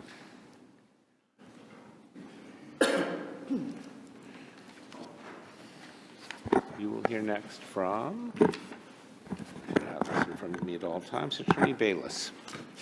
May it please the Court, Jeremy Bayless for the Department of Children and Families. I guess I'll just start with the Department's view of the procedural posture. With regards to the older child, this case is moot. Care and protection of Aaron is almost directly on point. That is a case in which the child turned 18 after review and redetermination proceedings. The decision was regarding the burden of production, but the SJC did not address the merits of the mother and the child's arguments there because the child had turned 18. And while there may potentially be future consequences of unchallenged findings, that is the case in any parent. The parent in Aaron could have had another child, had that child removed, and there you go. Once the child turns 18, they are no longer subject to the jurisdiction of the juvenile court. And we, because it's moot, interestingly, are you aware of the Munsingware doctrine in federal court? I confess I am not. Okay, so I don't know if we do this here, because I'm trying to think if I've ever had a case like this. Under Munsingware in federal court, if something is moot, the decision below is vacated. It is dismissed as moot and remanded with instructions to vacate the judgment. It would only be as to this child, so that since it never got to be appealed, it doesn't exist. My belief is that by virtue of this being moot, the facts as to what happened with the older child, those could be brought out in future litigations, but the unfitness determination by mother as to that child would not have. That doesn't make sense to me, because the child can't, if it's moot, the child can't challenge either of those things here. Oh, not here, but the question is what happens going forward. Let's say we to pick one of Justice Brennan's options, the one I think is correct. There's an affirm today. The child or mother files for review and redetermination. Either one can do that. They go forward. They have another. The child can move for redetermination? They're a party. They can Is the request. burden different? No, it would be the same. Okay. It So would be- that is, once there's been change warranting this, which I assume you think there has, then the burden is on DCF, as always, clear and convincing evidence of unfitness. Yes, there would need to be a preliminary showing. I think there's a good likelihood there has been. I hesitate to commit to that on the basis of an affidavit from counsel, but it sounds like there probably is stuff indicating that. Then it would You don't be- think the child's mere change of position would warrant a redetermination? I think there are circumstances in which that would not be enough. That may be, but in this case, there's reliance on her position in reaching the determination. As one factor among many, I think if the I child- agree with that, but still. If I had to, I suspect there is, but I would want to actually hear it through the proper mechanism. Or I guess more accurately, have our trial attorney hear it through the proper mechanism. So then going forward, there would be evidence introduced, just as there were to the other children over 18, of mothers' failings and successes in parenting those children. That same would happen with the older child here who just aged out. But the finding of unfitness as to there would not have legal significance. So it's a little bit splitting hairs, because all of those years of unfitness as to the child will come back in, and the question will be, has mother remedied that such that the children can come home safely? And that would be... Well, child in this case. Yes, child, sorry. That the child could come home safely. And that would be the purpose for that. And I think that would be the best way to proceed, because that both preserves what the role of this reviewing court is, which is, was there error in June or July of 2023? There was not. But there has been a change of circumstances, assuming that. And therefore, maybe that change of circumstances indicates that the child can safely go home. The restrictions on the timing of review and redetermination, I would contend, are from the juvenile, from the hearing. And the order from that hearing. Can I actually address a different question? It seems to be, at least to me, a recurring theme, which is figure out the line between what is the department's obligation and what is the parent's obligation when we come to efforts, for example, to reunify, or there's a complaint that they didn't do enough, and then the department says, well, she wasn't interested. In fact, she slammed the door in our face, figuratively and literally. Well, I think the problem with this is more of a problem with all child welfare litigation, is that it's extremely fact-specific, and it's going to vary from circumstance to circumstance. What we have here, So no bright line, it really is, okay. Yeah, and certainly this is the case, and the court acknowledges in its conclusions, the department could have done better. The department could have done more. But the department was also working with a parent who had had years upon years of disengagement. She hadn't allowed the department into her home since 2018. She hadn't signed a release since January 2022. She had canceled visiting nursing services that she was referred to after, I believe, like one meeting. She had canceled DARE family services equally as quickly. She had refused to do a psychological evaluation. She'd refused to do a substance evaluation. Can I say, assuming all that, and I just can't recall, prior to the trial, what was the most recent repudiation, if you want to call it that you can point to by the mother of the department? I guess the last, I don't have a date in front of me. I believe it's in my brief. But at some point, she told the department she was tired of dealing with them. That seems pretty on nose, given the What about like a year before? Or roughly. Okay. And don't you think it's incumbent upon them, now that this is perhaps resurfacing in this form, to, even if it's a figurative head fake? I would hope, and I have limited my review as to this record, because that's what's on appeal. Fair enough. I would hope that there has been communication since, and that part of the changes we've seen have been some level of re-engagement from mother, and then then therefore are us working, the department working with her as well. I can't testify to that today. That is what would need to come up. You can't testify at all. Exactly. Unless I'm called as a witness later. But I would hope that that would also go into a review and redetermination proceedings, where, again, the reasonable efforts finding would be revisited. And I assume you agree that DCF has retained its reasonable efforts obligation since the trial up till the very, right now. Yes, and whether or not we have met that for that period is part of the finding there as well. Is there anything faster about either a remand or a new redetermination hearing? So putting aside which is appropriate, Yeah. just practically, I don't think so, because I think they're both going to be limited by the court's docket. So assuming this court were to turn around a very quick decision, it would still need to be fit into the juvenile court's docket, and those are tighter than we would like. It's difficult to find time. But I believe that if one of the parties, doesn't matter which, were to request review and redetermination immediately or as soon as that decision comes down, they'd be able to get that process going. Whereas if this were remanded for a new trial, it would be roughly the same. It would go down to the juvenile court. The juvenile court would need to find dates and go forward. That is going to be the limiting factor there. But could the motion be filed for review and redetermination to hedge bets today in anticipation of withdrawing that motion if it weren't necessary later? I don't see a reason why it couldn't. I don't know that it could go forward until this decision, because this decision impacts Whether they can use the findings from before or not. Yeah, and just what the facts are. So I don't know that they could do the hearing until this decision is down, but I don't know that there's anything. I suppose the juvenile court judge might not want to entertain the motion until this is done, but there's nothing restricting them from filing it, or certainly filing it with an explanation as to what is happening. Because I suspect that would be sort of an atypical way of proceeding, but we're here where we are now. If there are no further questions. I see none. Thank you very much. Thank you, all three of you.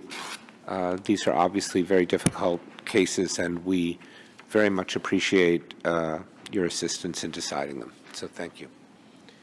We will take our mid-morning break, and we'll return in 10 to 15 minutes. All rise.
Good morning again.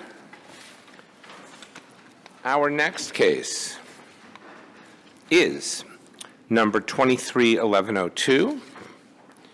It is Crowley versus Crowley, and we will be hearing from Attorney Jacobs. May it please the Court, Walter Jacobs for Tracy Crowley. The two issues before the Court are the trial court's decision on the division of the former marital home and on the percentage payment for the father and mother for the extracurricular activities and the uninsured medical expenses. The parties were together since 2006. The first child was born in 2010, the second child in 2007, the second child in 2010. The former marital home was purchased in 2011. It was but for the mother's efforts, and I think the judge recognized that in her findings of fact, in homemaker capacity for the family, that the husband was able to work in his union job and obtain the financial resources that he was able to obtain to be able to purchase that marital home. When the court made the decision, it indicated that the marital home would be divided in terms of the assets. The value of the home was $618,000 at a time of appraisal closest to the trial. The purchase of the house was, the mortgage was $280,000, leaving an equity of $313,000. Was there agreement that that was going to be the valuation that the judge used? Maybe that's an obvious question, but. We've submitted at trial the appraisals, formal appraisals that were done, and the judge took that as the value at closest to the trial, was the appraisal that was done. Sorry, I didn't mean to interrupt you.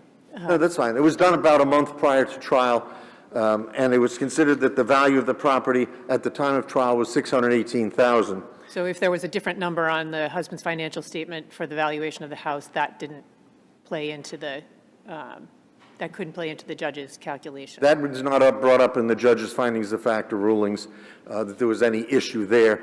I believe both parties accepted the formal appraisals that have been done, and the court as well accepted that appraisal amount.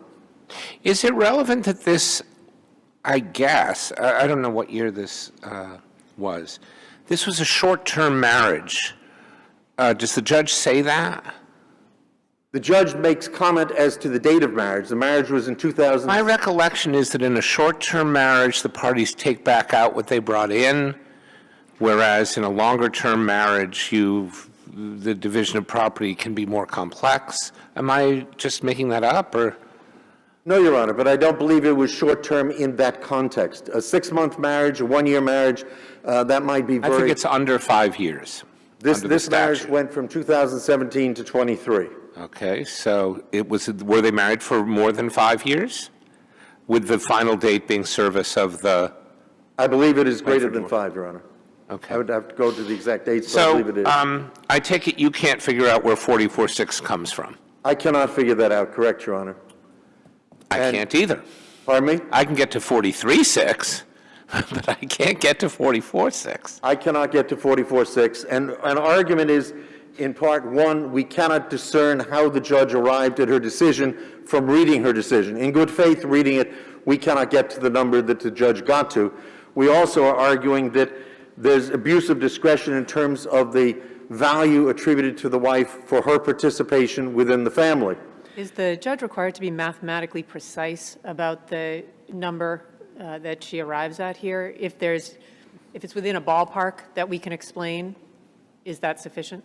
I think if, in the absence of the judge in her findings of fact coming to some degree of precision, it leaves open how did the judge arrive at that number. It leaves for the appeals court or for the litigants to decide, well, maybe this is what the judge meant. I think the judge's decision should have sufficient clarity that all the parties can determine how the judge reached her decision. Is there a published opinion? Sorry, is there a published opinion that tells us how precise that needs to be, or how the path? What's the best case for that proposition? I can't give you a case that says it has to have absolute monetary or numerical precision, but I think it is difficult to arrive at that. But our argument is not just that we can't discern it. We also believe that there's abuse of discretion in that the value of the property at the time of the marriage was $415,000. When you look at the equity between the time of the marriage beginning and the end of the marriage, there's equity of $203,000. If that were divided equally between the parties, that would be $101,500 for the wife. The judge doesn't indicate why should not all of the value of increase in equity during the time of the marriage. You mean, why does she get only half of 40% rather than half of all of it? Correct, Your Honor. But she does say that it's a short marriage. To Justice Rubin's point, it doesn't necessarily say short term, but finding of fact 14 is this is a short marriage. Is that inadequate for a...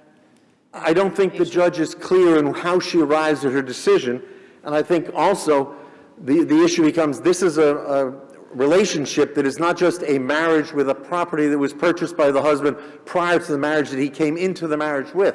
This was a relationship where they were living and cohabiting together from 2006.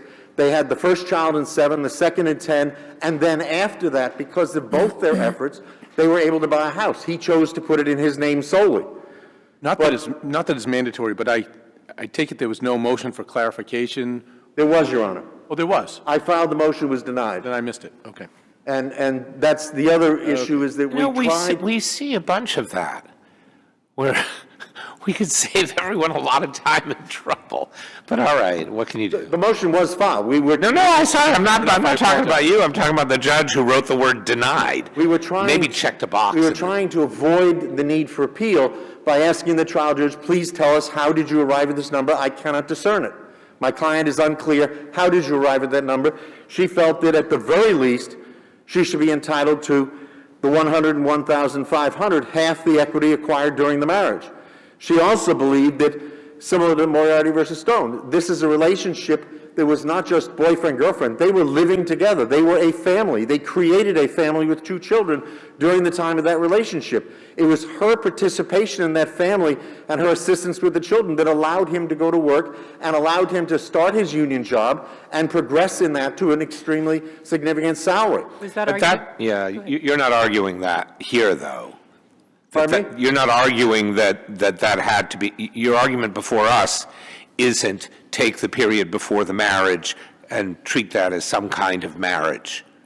Well, we have, in my brief, I have argued that in equity, that she would be entitled to half the equity of that property acquired during the period of the relationship. Yes. During the period of the marriage or the relationship? The relationship, because the property was acquired in 11 while they were in the relationship. The relationship started in 2006. Now, as an alternative, we are also arguing that then, if the court does not accept that argument and only looks to the period of the marriage, it should be $101,500, half the equity that acquired during the period of the marriage for the property. And we used those numbers. The court did not disagree with those numbers. The husband's counsel also did not disagree with those numbers.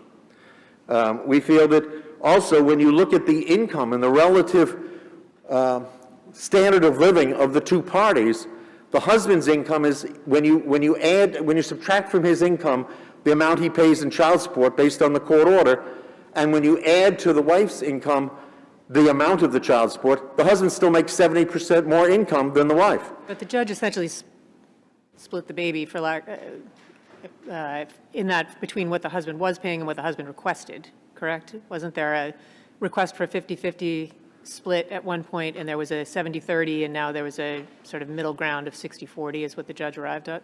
The judge, with respect to the extracurricular activities and uninsured medical, came to a 60-40. I know the judge says 60% more. Pardon me? I know the judge says he makes 60% more, and that's wrong. He makes 70% more. That is correct. Percent more has nothing to do with this. I understand that it is not, that the percent is not the amount. We believe that the division of responsibility. Let's say the husband made 80 and the wife made 20. What percent more would he make than her? If he's making 80? And she's making 20. 20,000. Yeah, what percent more does he make than her? He's making 60,000 more, he's making 300% more. 400% more, right? Correct. She makes 20, 400% of that is 80. Correct. But we don't divide it 400-0, which of course doesn't even exist. The actual ratio of their incomes is 60-38. right? If you add both of their piles of money together and see how much she gets and how much he gets, he earns 62% of the total and she earns 38% of the total. Now, maybe it's not perfectly right, but she says 60-40.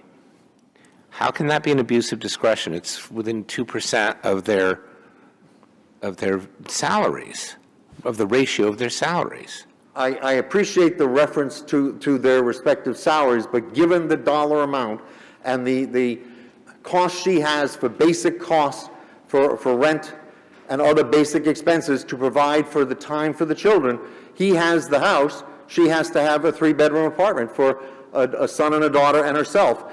Those basic costs make it much harder for her to pay extra monies for the support, given that he has the added income than she does. I understand the numbers and the percents. You're correct, Your Honor. With respect to the house itself, which is our primary argument, we feel that there's, one, not a clear understanding of how the judge arrived at numbers. She denied our motion for clarification, so we had no opportunity to try to further understand it or ask for further evaluation. And we feel that if she's not getting, as in a Moriarty Stone standard, value for the time they were together, forming a family, having the children, she should at least get the value during the period of the marriage, from the beginning of the marriage to the end of the marriage. That would have given her an income or a property settlement of $101,500, significantly greater than the $44,600 ordered by the court. Is there, I assume from the fact that there are no transcripts of the trial included here, that your client didn't think that the information there was going to be helpful in explaining the basis of the judge's decision? I believe in the record appendix there's a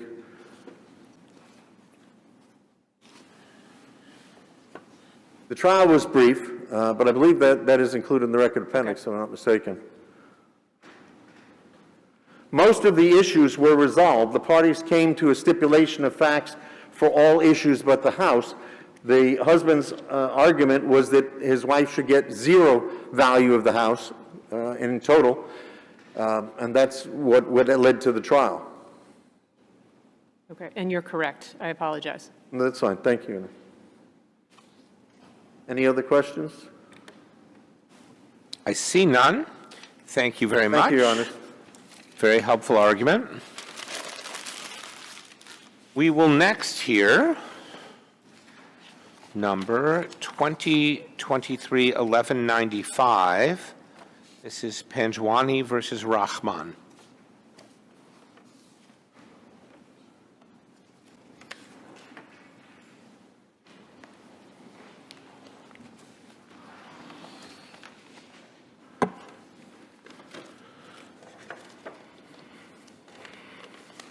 We will hear first from Attorney Kahanowitz. Thank you, Your Honor. Well, either it's good morning or good afternoon. I'm not even really sure. My clock says noon. So, well, good morning to the panel. I'm Ian Kahanowitz. I represent the appellant, SUBHANA RAHMAN. This comes to you on a modification judgment for a complaint for modification filed on May 17, 2022. It's pretty much limited to one issue, which is expansive. I'm sure you read my brief. It's on ABA therapy. Before I begin my arguments, I would like to give the panel a little bit about ABA therapy. ABA therapy is something that not only can a behavioral analyst do, but something that a mother could do, a caregiver could do. It's not. Was that contested, though? I'm not sure that that was, I'm not sure that they're in agreement with that anybody could do it as effectively. I don't think it was contested. Oh, all right. No. That's all right. It wasn't contested. The only thing that's contested is that father wants 15 to 20 hours of ABA therapy, home therapy, in addition to what the school is giving the minor child. And in this case, the father had the ABA therapy, which again, when you break it down, it's things like point to the picture of a sad face, point to the picture of a happy face, say the letter B, ba. A responsive system, the system also works where rewards are included. So you say the right thing, a response goes, you get a toy. This kind of therapy, this kind of therapy that for autistic kids, for handicapped children, they feel that responsive behavior will come from rewards. My client, she was home, she had parenting time. I'm sorry, you have a limited amount of time. We know some of this history. The judge concluded that this would be valuable for the child to have it, and to have it with a trained person. Do you say those are clear errors? I don't see it in your brief. I believe the trial judge erred for the three different reasons why it's here. Number one, the previous judge ruled saying, well, it's not unreasonable what my client was saying, you know, all right, so you say there was no changed circumstance warranted. No change of circumstances. What about the here. mother intervening with the school and preventing them from doing physical contact-related positive enforcement? And there was testimony that after that there was some deterioration in the child's behavior. Why was that inadequate for a judge to take a look at this? The judge did take a look at it. And okay, but you're saying that there was no change. And I'm saying, why isn't that a change? I didn't believe it's a change because, again, mother was alarmed. Again, she's... I'm not saying she didn't have a reason for doing it. I'm saying it was a change. I don't believe there was a change, although the testimony was put forward, there was a change. The change was only in 6 months, Your Honor, you know, from the judgment of divorce Nisi. A change could happen the next morning. Someone gets fired from their job, and they have a material change of circumstance, and they can come in the next day. You're absolutely right. Mother saw no material change. She even testified to that. Okay. She did.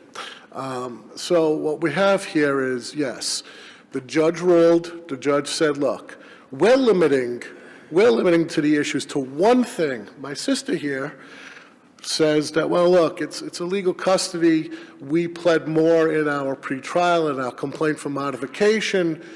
The trial judge said, listen, I didn't get a notice from either party here saying that this is going to be more expansive. We are only limiting my decision to the decision on the ABA therapy. It says it right in the trial order. It says it right in the transcript. Isn't it reasonable for the parties to have been aware that if there were a change in the ABA therapy required, that was necessarily going to make some changes, at least to the issues of parenting time, potentially to the issues of, given the child's age and the practicality of transporting the child from place to place, to issues relating to physical custody and potentially legal custody based on the gravity of the disagreement? In the judge's findings of fact, she alludes to that. But I will tell you this. The facts show 3 weeks before the trial, father was able to procure ABA therapy for 9 to 15 hours. But yet trial still went on for 15 to 20 hours. So he already had. I'm sorry, I don't see what difference that makes. Let's talk about notice. Right. So the complaint for modification asks for a change in physical custody. It does. Nonetheless, for reasons that are unclear to me at least, in the memo that the judge issues pre-trial, whatever it's called. It's pre-trial. It's a pre-trial order. All right.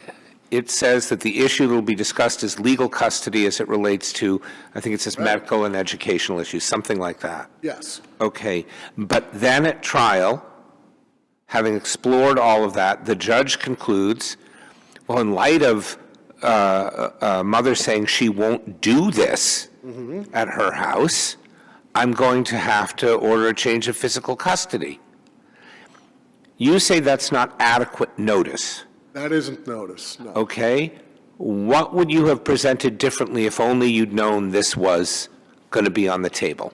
First of all, I would have objected if I had a chance to. No one had a.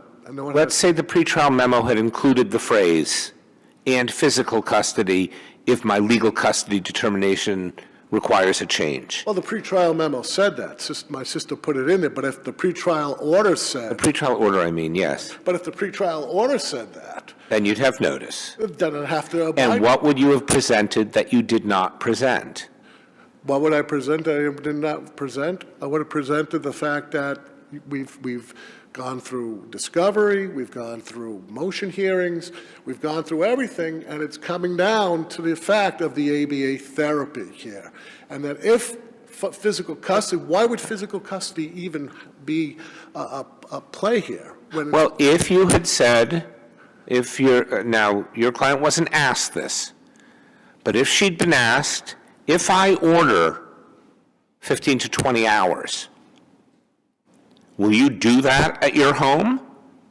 And she'd said, I don't want to do it. No. I don't believe in it. But if you transfer legal custody to my husband, so it's up to, or ex-husband, so it's up to him, and I have a court order telling me to do it, of course I'll do it. You don't have to transfer physical custody. Well, that might be something you didn't have a chance to say.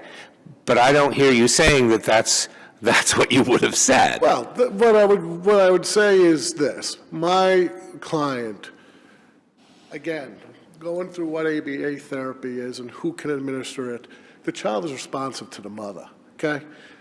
So you're just saying the judge was wrong about the ABA therapy and therefore the legal custody determination? Correct. You have no objection, if that legal determination is made that way, to the transfer, change of physical custody? Well, I do have a problem with that. Why do we have to transfer physical custody, even if she obstructs? Because if she won't do it and he has legal custody and is saying it has to be done, then she can't have physical custody because his authority includes the authority to decide about ABA therapy. But at the point when the modification was filed here, both of them had legal custody. One didn't have it over. Yes, and the child was not receiving the ABA therapy that the father thought was appropriate and that the judge agreed with.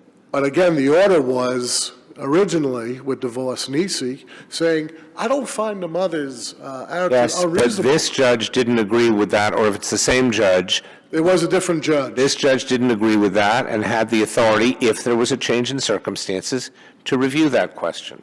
And no, she didn't. And that's why I think, go ahead, I'm sorry, Your Honor. Finish your answer. No, I want you to finish your answer.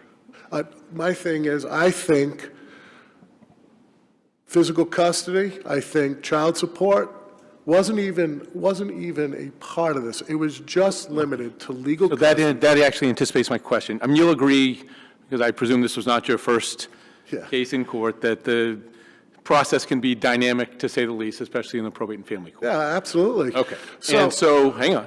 And so once it became clear that the legal decisions about the therapy were going in the wrong direction, you're not suggesting that you didn't have at least an opportunity on your feet to think, as Justice Rubin said, well, okay, fine. If that's the way the court is going, then my client will agree to do it as long as she can keep physical custody. That's not exactly a complicated concept. Fair? It's not a complicated concept. All right. And so if you had noticed 3 weeks earlier, how would you have responded differently than you did? Or 2 months earlier or 2 years earlier? I believe my client and I believe myself, because ABA therapy can be administered, besides having the home therapy, mother could have done that. Father already testified. Okay, I guess your answer is you wouldn't have done anything differently except contested whether you need to have a professional do it and whether this number of hours is right. Now, so now let's be practical. Okay. We agree with you there was no notice, hypothetically, and we vacate that aspect of the order, because legal custody there was plenty of notice about, and we remand and say, Judge, now give them notice and hold a hearing on physical custody. And the husband comes in and says, in exercise of my legal custody, I want the child to have 15 to 20 hours of this with this professional. And the judge turns to your client and says, will you allow that to happen in your house? If she's not going to say yes, let's say she's going to say no, doesn't the judge then have to do just what the judge did, which is adjust the physical custody so it can happen? Say you order a remand and say, look, Physical custody must happen so we can coordinate and we can make plans for 15 to 20 hours. My client... By this person designated by the legal custodian, the father, in the home. And that means when the child is at the wife's house, Yep. then she will allow this to happen, and that way you won't need to change physical. You might still need, the judge might find, right? But at least you have an argument, you don't need to change physical custody. I think we're forgetting one big factor here. There was testimony that the child was tired when he came home. Okay, you're not answering the I get what you're saying. I I get what you're saying, Justice Rubin. You would say, look, it's going to be in your home. We're going to have 15 to 20. Would your answer be different on this? Perhaps. Well, you say perhaps. I mean, you could, if she's changed her position on that, you could file a motion for modification saying there's a change of circumstance. We can say there's a change, but again, we would need something more compelling. Oh, I don't know.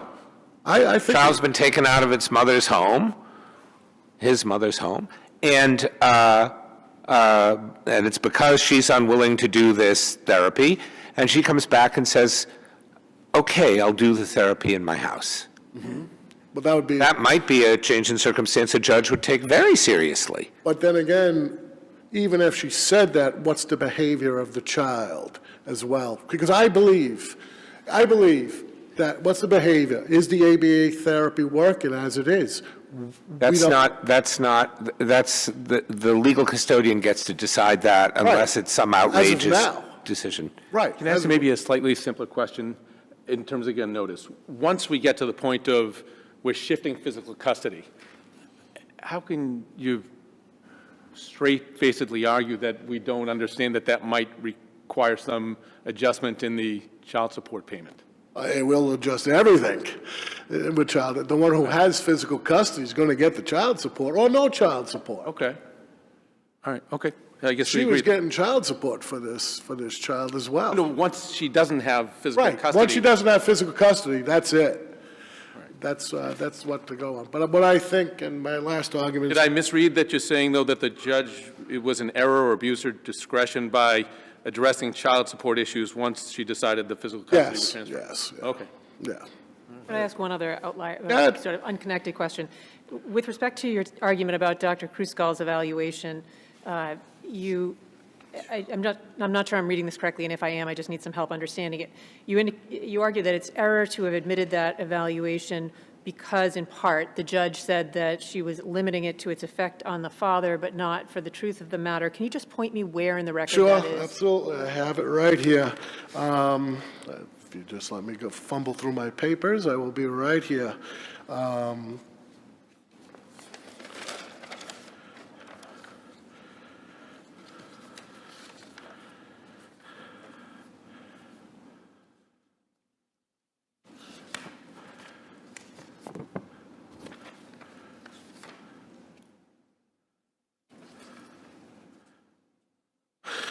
On page 19, on direct, on the trial transcript, the court says, well, I'm going to allow it in just for his state of mind. But that's what he thinks. That's what it's limited to, on page 19, the testimony by the court. Was that about the use of the Kruskal records? Yes, that is, because again, Dr. Maureen Kruskal's records was already litigated in the first trial, it was already litigated. He took whatever that came out of, and besides, the medical report that they were going to admit in, the same, was 3 years old. The child's now 6 years old. So there was nothing new. It's already been litigated on. You know, we have an issue of issue preclusion here when it came to that report. And it was relied heavily. It wasn't only going to his state of mind. Thanks. I think you answered the question that I asked. All right. All right, thank you very much. All right, thank you, Your Honors. We will hear next from Attorney Lamanna. Good afternoon. May it please the Court. I am Jennifer Lamanna, and I represent the appellee, SHARJEEL PANJWANI. The judge's findings were adequately supported by the record, and Ms. Rahman, the appellant, was on adequate notice that these issues could have been raised and in fact were. This is not like other cases where the appeals court has made the determination that the trial court erred in allowing a new issue that was a surprise to the parties to be raised at trial. This is not like the Cunningham case where the husband was permitted to amend his pleadings at the trial after discovery had closed, and when the mother, through counsel, sought more time to engage in discovery on this brand-new issue, which had never been pled before, the judge denied it. That is not, this case is nothing like that. Shouldn't the pretrial order have included this then? It absolutely should have included it. Okay, so why? We asked for it. I understand that. It was clearly in your complaint. Do you have any idea why this was narrowed by the judge? Was there something at the pretrial conference that persuaded him that these things weren't issues or something? I think that Okay. I was trial counsel, unlike my brother, and she made a comment saying, well, I don't know that that would lead to a change in physical custody. And I said, well, that's what we're seeking. And that's what we have always sought, and we've always made it clear that given the mother's what we consider to be unreasonable and dangerous stance as to this necessary care for this child, that a change in physical custody was required. And then, as Your Honor, as the justices noted earlier, the court in page 120 to 121 of volume 2 of the transcript specifically gave the mother the opportunity to clarify her position and said, so if people say this is what he needs and this is absolutely what he should have, or words to that effect, will you do it? And she said no. So then the court made a finding saying, she wasn't exactly asked if you were ordered to do it, would you do it? That's a little different saying if experts say no, I wouldn't. Well, okay, how about if the legal custodian requires it or you'll lose custody, physical custody of your child? Someone might, I don't have a strong sense that she would, but someone might give a different answer. she might have. I mean, I think her testimony was quite clear throughout that she doesn't think it's necessary. She thinks it's something she can do. She doesn't think, as the judge noted explicitly in her findings, that anybody else could have more expertise about her child than she can have. And so she consistently indicated through her conduct throughout the pendency of the case, post-original judgment, post-divorce judgment, that regardless of the recommendations of experts, she would not change her position. We had an ABA therapist who specifically testified that he made clear to the mother directly, separate from Dr. Kruskal's evaluation, that this is what he felt would be adequate. She refused to participate. She misrepresented to the court, and the court found this, as to her child's conduct in her home. Her behavior during the trial mirrored the behavior that was noted in the record. What was the custody arrangement prior to this order? They had a shared parenting arrangement. Your And so how did it work, like, logistically? Was it a certain number of days or a week, Yes, a week, or how? If I remember correctly, I have a lot of custody arrangements in my head, but if I recall correctly, in this matter, it was 2 on, 2 off, 3 on, 3 off, which results in okay. every other weekend, et cetera. And now it is weekdays, the father, weekends? They alternate weekends, and the father has the child during the weekdays, so that So he it's can- literally an every other weekend visitation? They may have made additional changes, as they're permitted to do by agreement, since the entry of the judgment, but the judge's specific order as to the parenting arrangement is brief, but she states that the parenting plan shall be modified to allow the child to fully participate in the recommended ABA therapy, and the child shall reside with father during the week when he is engaged in therapy. And then she gives a specific schedule. She says, father shall have the child from Monday after school through Friday return to school, and every other weekend from Friday to Monday, and mother shall have the child every other weekend.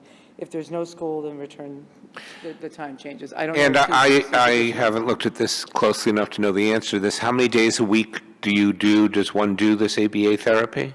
It really depends on the availability of the clinician. Well, that let's you're say the working with. clinician's available, like what is actually, So if you were having 15 hours per week, and you were my client, you could, for example, do 4 days a week of 3 hours post-school, say from 3 until dinner time, and then you could have the additional hours on the weekend.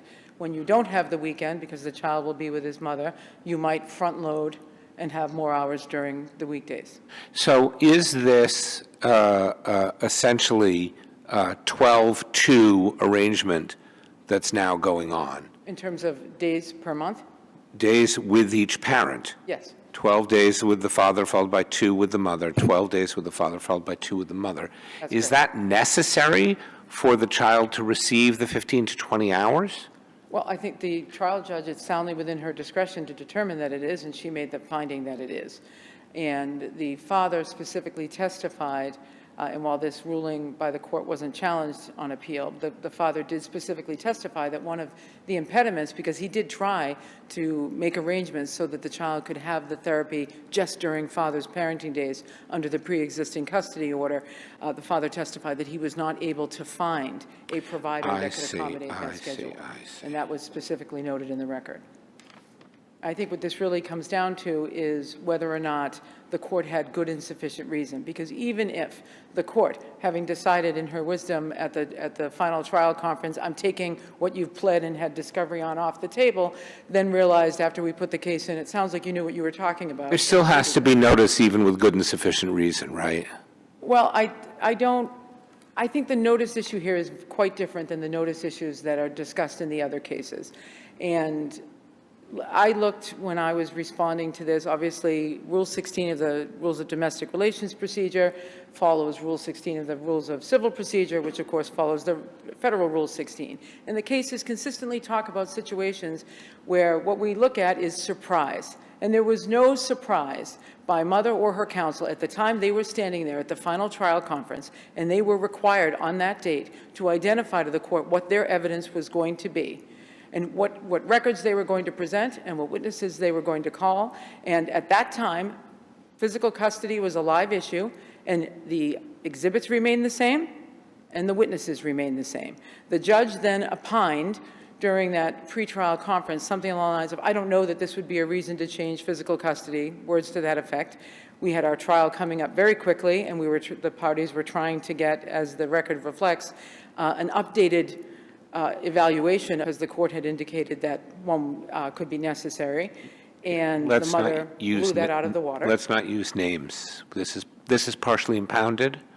It is. So you used a child's name? Oh, I beg your pardon. Okay. I beg your pardon. Yes, the child was supposed to have, at the request of the trial court, an additional evaluation other than the Kruskal evaluation that had taken place before, and the mother prevented that evaluation from going forward. We actually sought a continuance of the trial so that we could get an evaluation completed, and the court denied that motion, and the mother, by the way, objected to that. And I would like to address, if I may, with some of the time that I have remaining, the question by Justice Hand about the reliant medical records and whether or not they were limited in scope. I think that is absolutely inaccurate what was presented to you moments ago. If you look at Volume 2, I can give you the specific record reference in the appendix. If one looks at Volume 2 of the record appendix, pages 20 and 21, the actual exchange that they now rely on to argue that the Kruskal records came in with limitation as opposed to having been admitted substantively and therefore available for any purpose, is the following. The father testified on direct that it was his understanding that the initial developmental pediatrician, Dr. Kruskal, had recommended 15 to 20 hours of in-home ABA therapy in addition to the school services. Counsel for the mother objected to his statement as to his understanding of what Dr. Kruskal's recommendation was, and the objection that was made was, quote, referencing facts not in evidence. He's referencing reports that are not in evidence. And the court responded, well, I'm going to allow it. That is his answer. I'm going to allow it in just for his state of mind. That's what he thinks. Following that, the entire certified record was admitted into the record with no limitation. And so it is not correct to say that Dr. Kruskal's records came in with that limitation and was not, and all of that information in that report was not fully available to the trial judge. If I just can backtrack very briefly to what Justice Rubin had raised about the issue of notice and the questions that were asked regarding unfair surprise and whether notice is required before you can get to the question of a good and sufficient reason. The good and sufficient reason is specifically referenced in the case law evaluating when a court deviates from a pretrial order. And Rule 16 itself also says that the trial order shall stand unless modified at trial to prevent manifest injustice. And I think both of those things apply here. The parenting plan changed by necessity due to the trial court's specific factual findings as to mother's resistance to the treatment that was necessary, due specifically to the mother's testimony, in specific response to the court's question, if this is what's found to be necessary for your child, will you do it? And her response being no. That therefore the court implemented its judgment to conform to the evidence presented and clearly articulated in findings 61 to 64 why it is that she felt that determination was necessary based on the way that the case had been presented to her. And I don't know if there are any further questions, but respectfully, I would suggest that the lower court judge, there has been no clear error demonstrated by the mother. The notice, as the court has indicated and the mother's counsel represented, there's not really any evidence that she would present different evidence. If it went back for a remand just on the issue of whether the physical custody issue should change, and therefore the lower court judgment should be affirmed. Thank you very much. Thank you both for your arguments. The case is submitted. We are going to reconstitute the panel for our final case.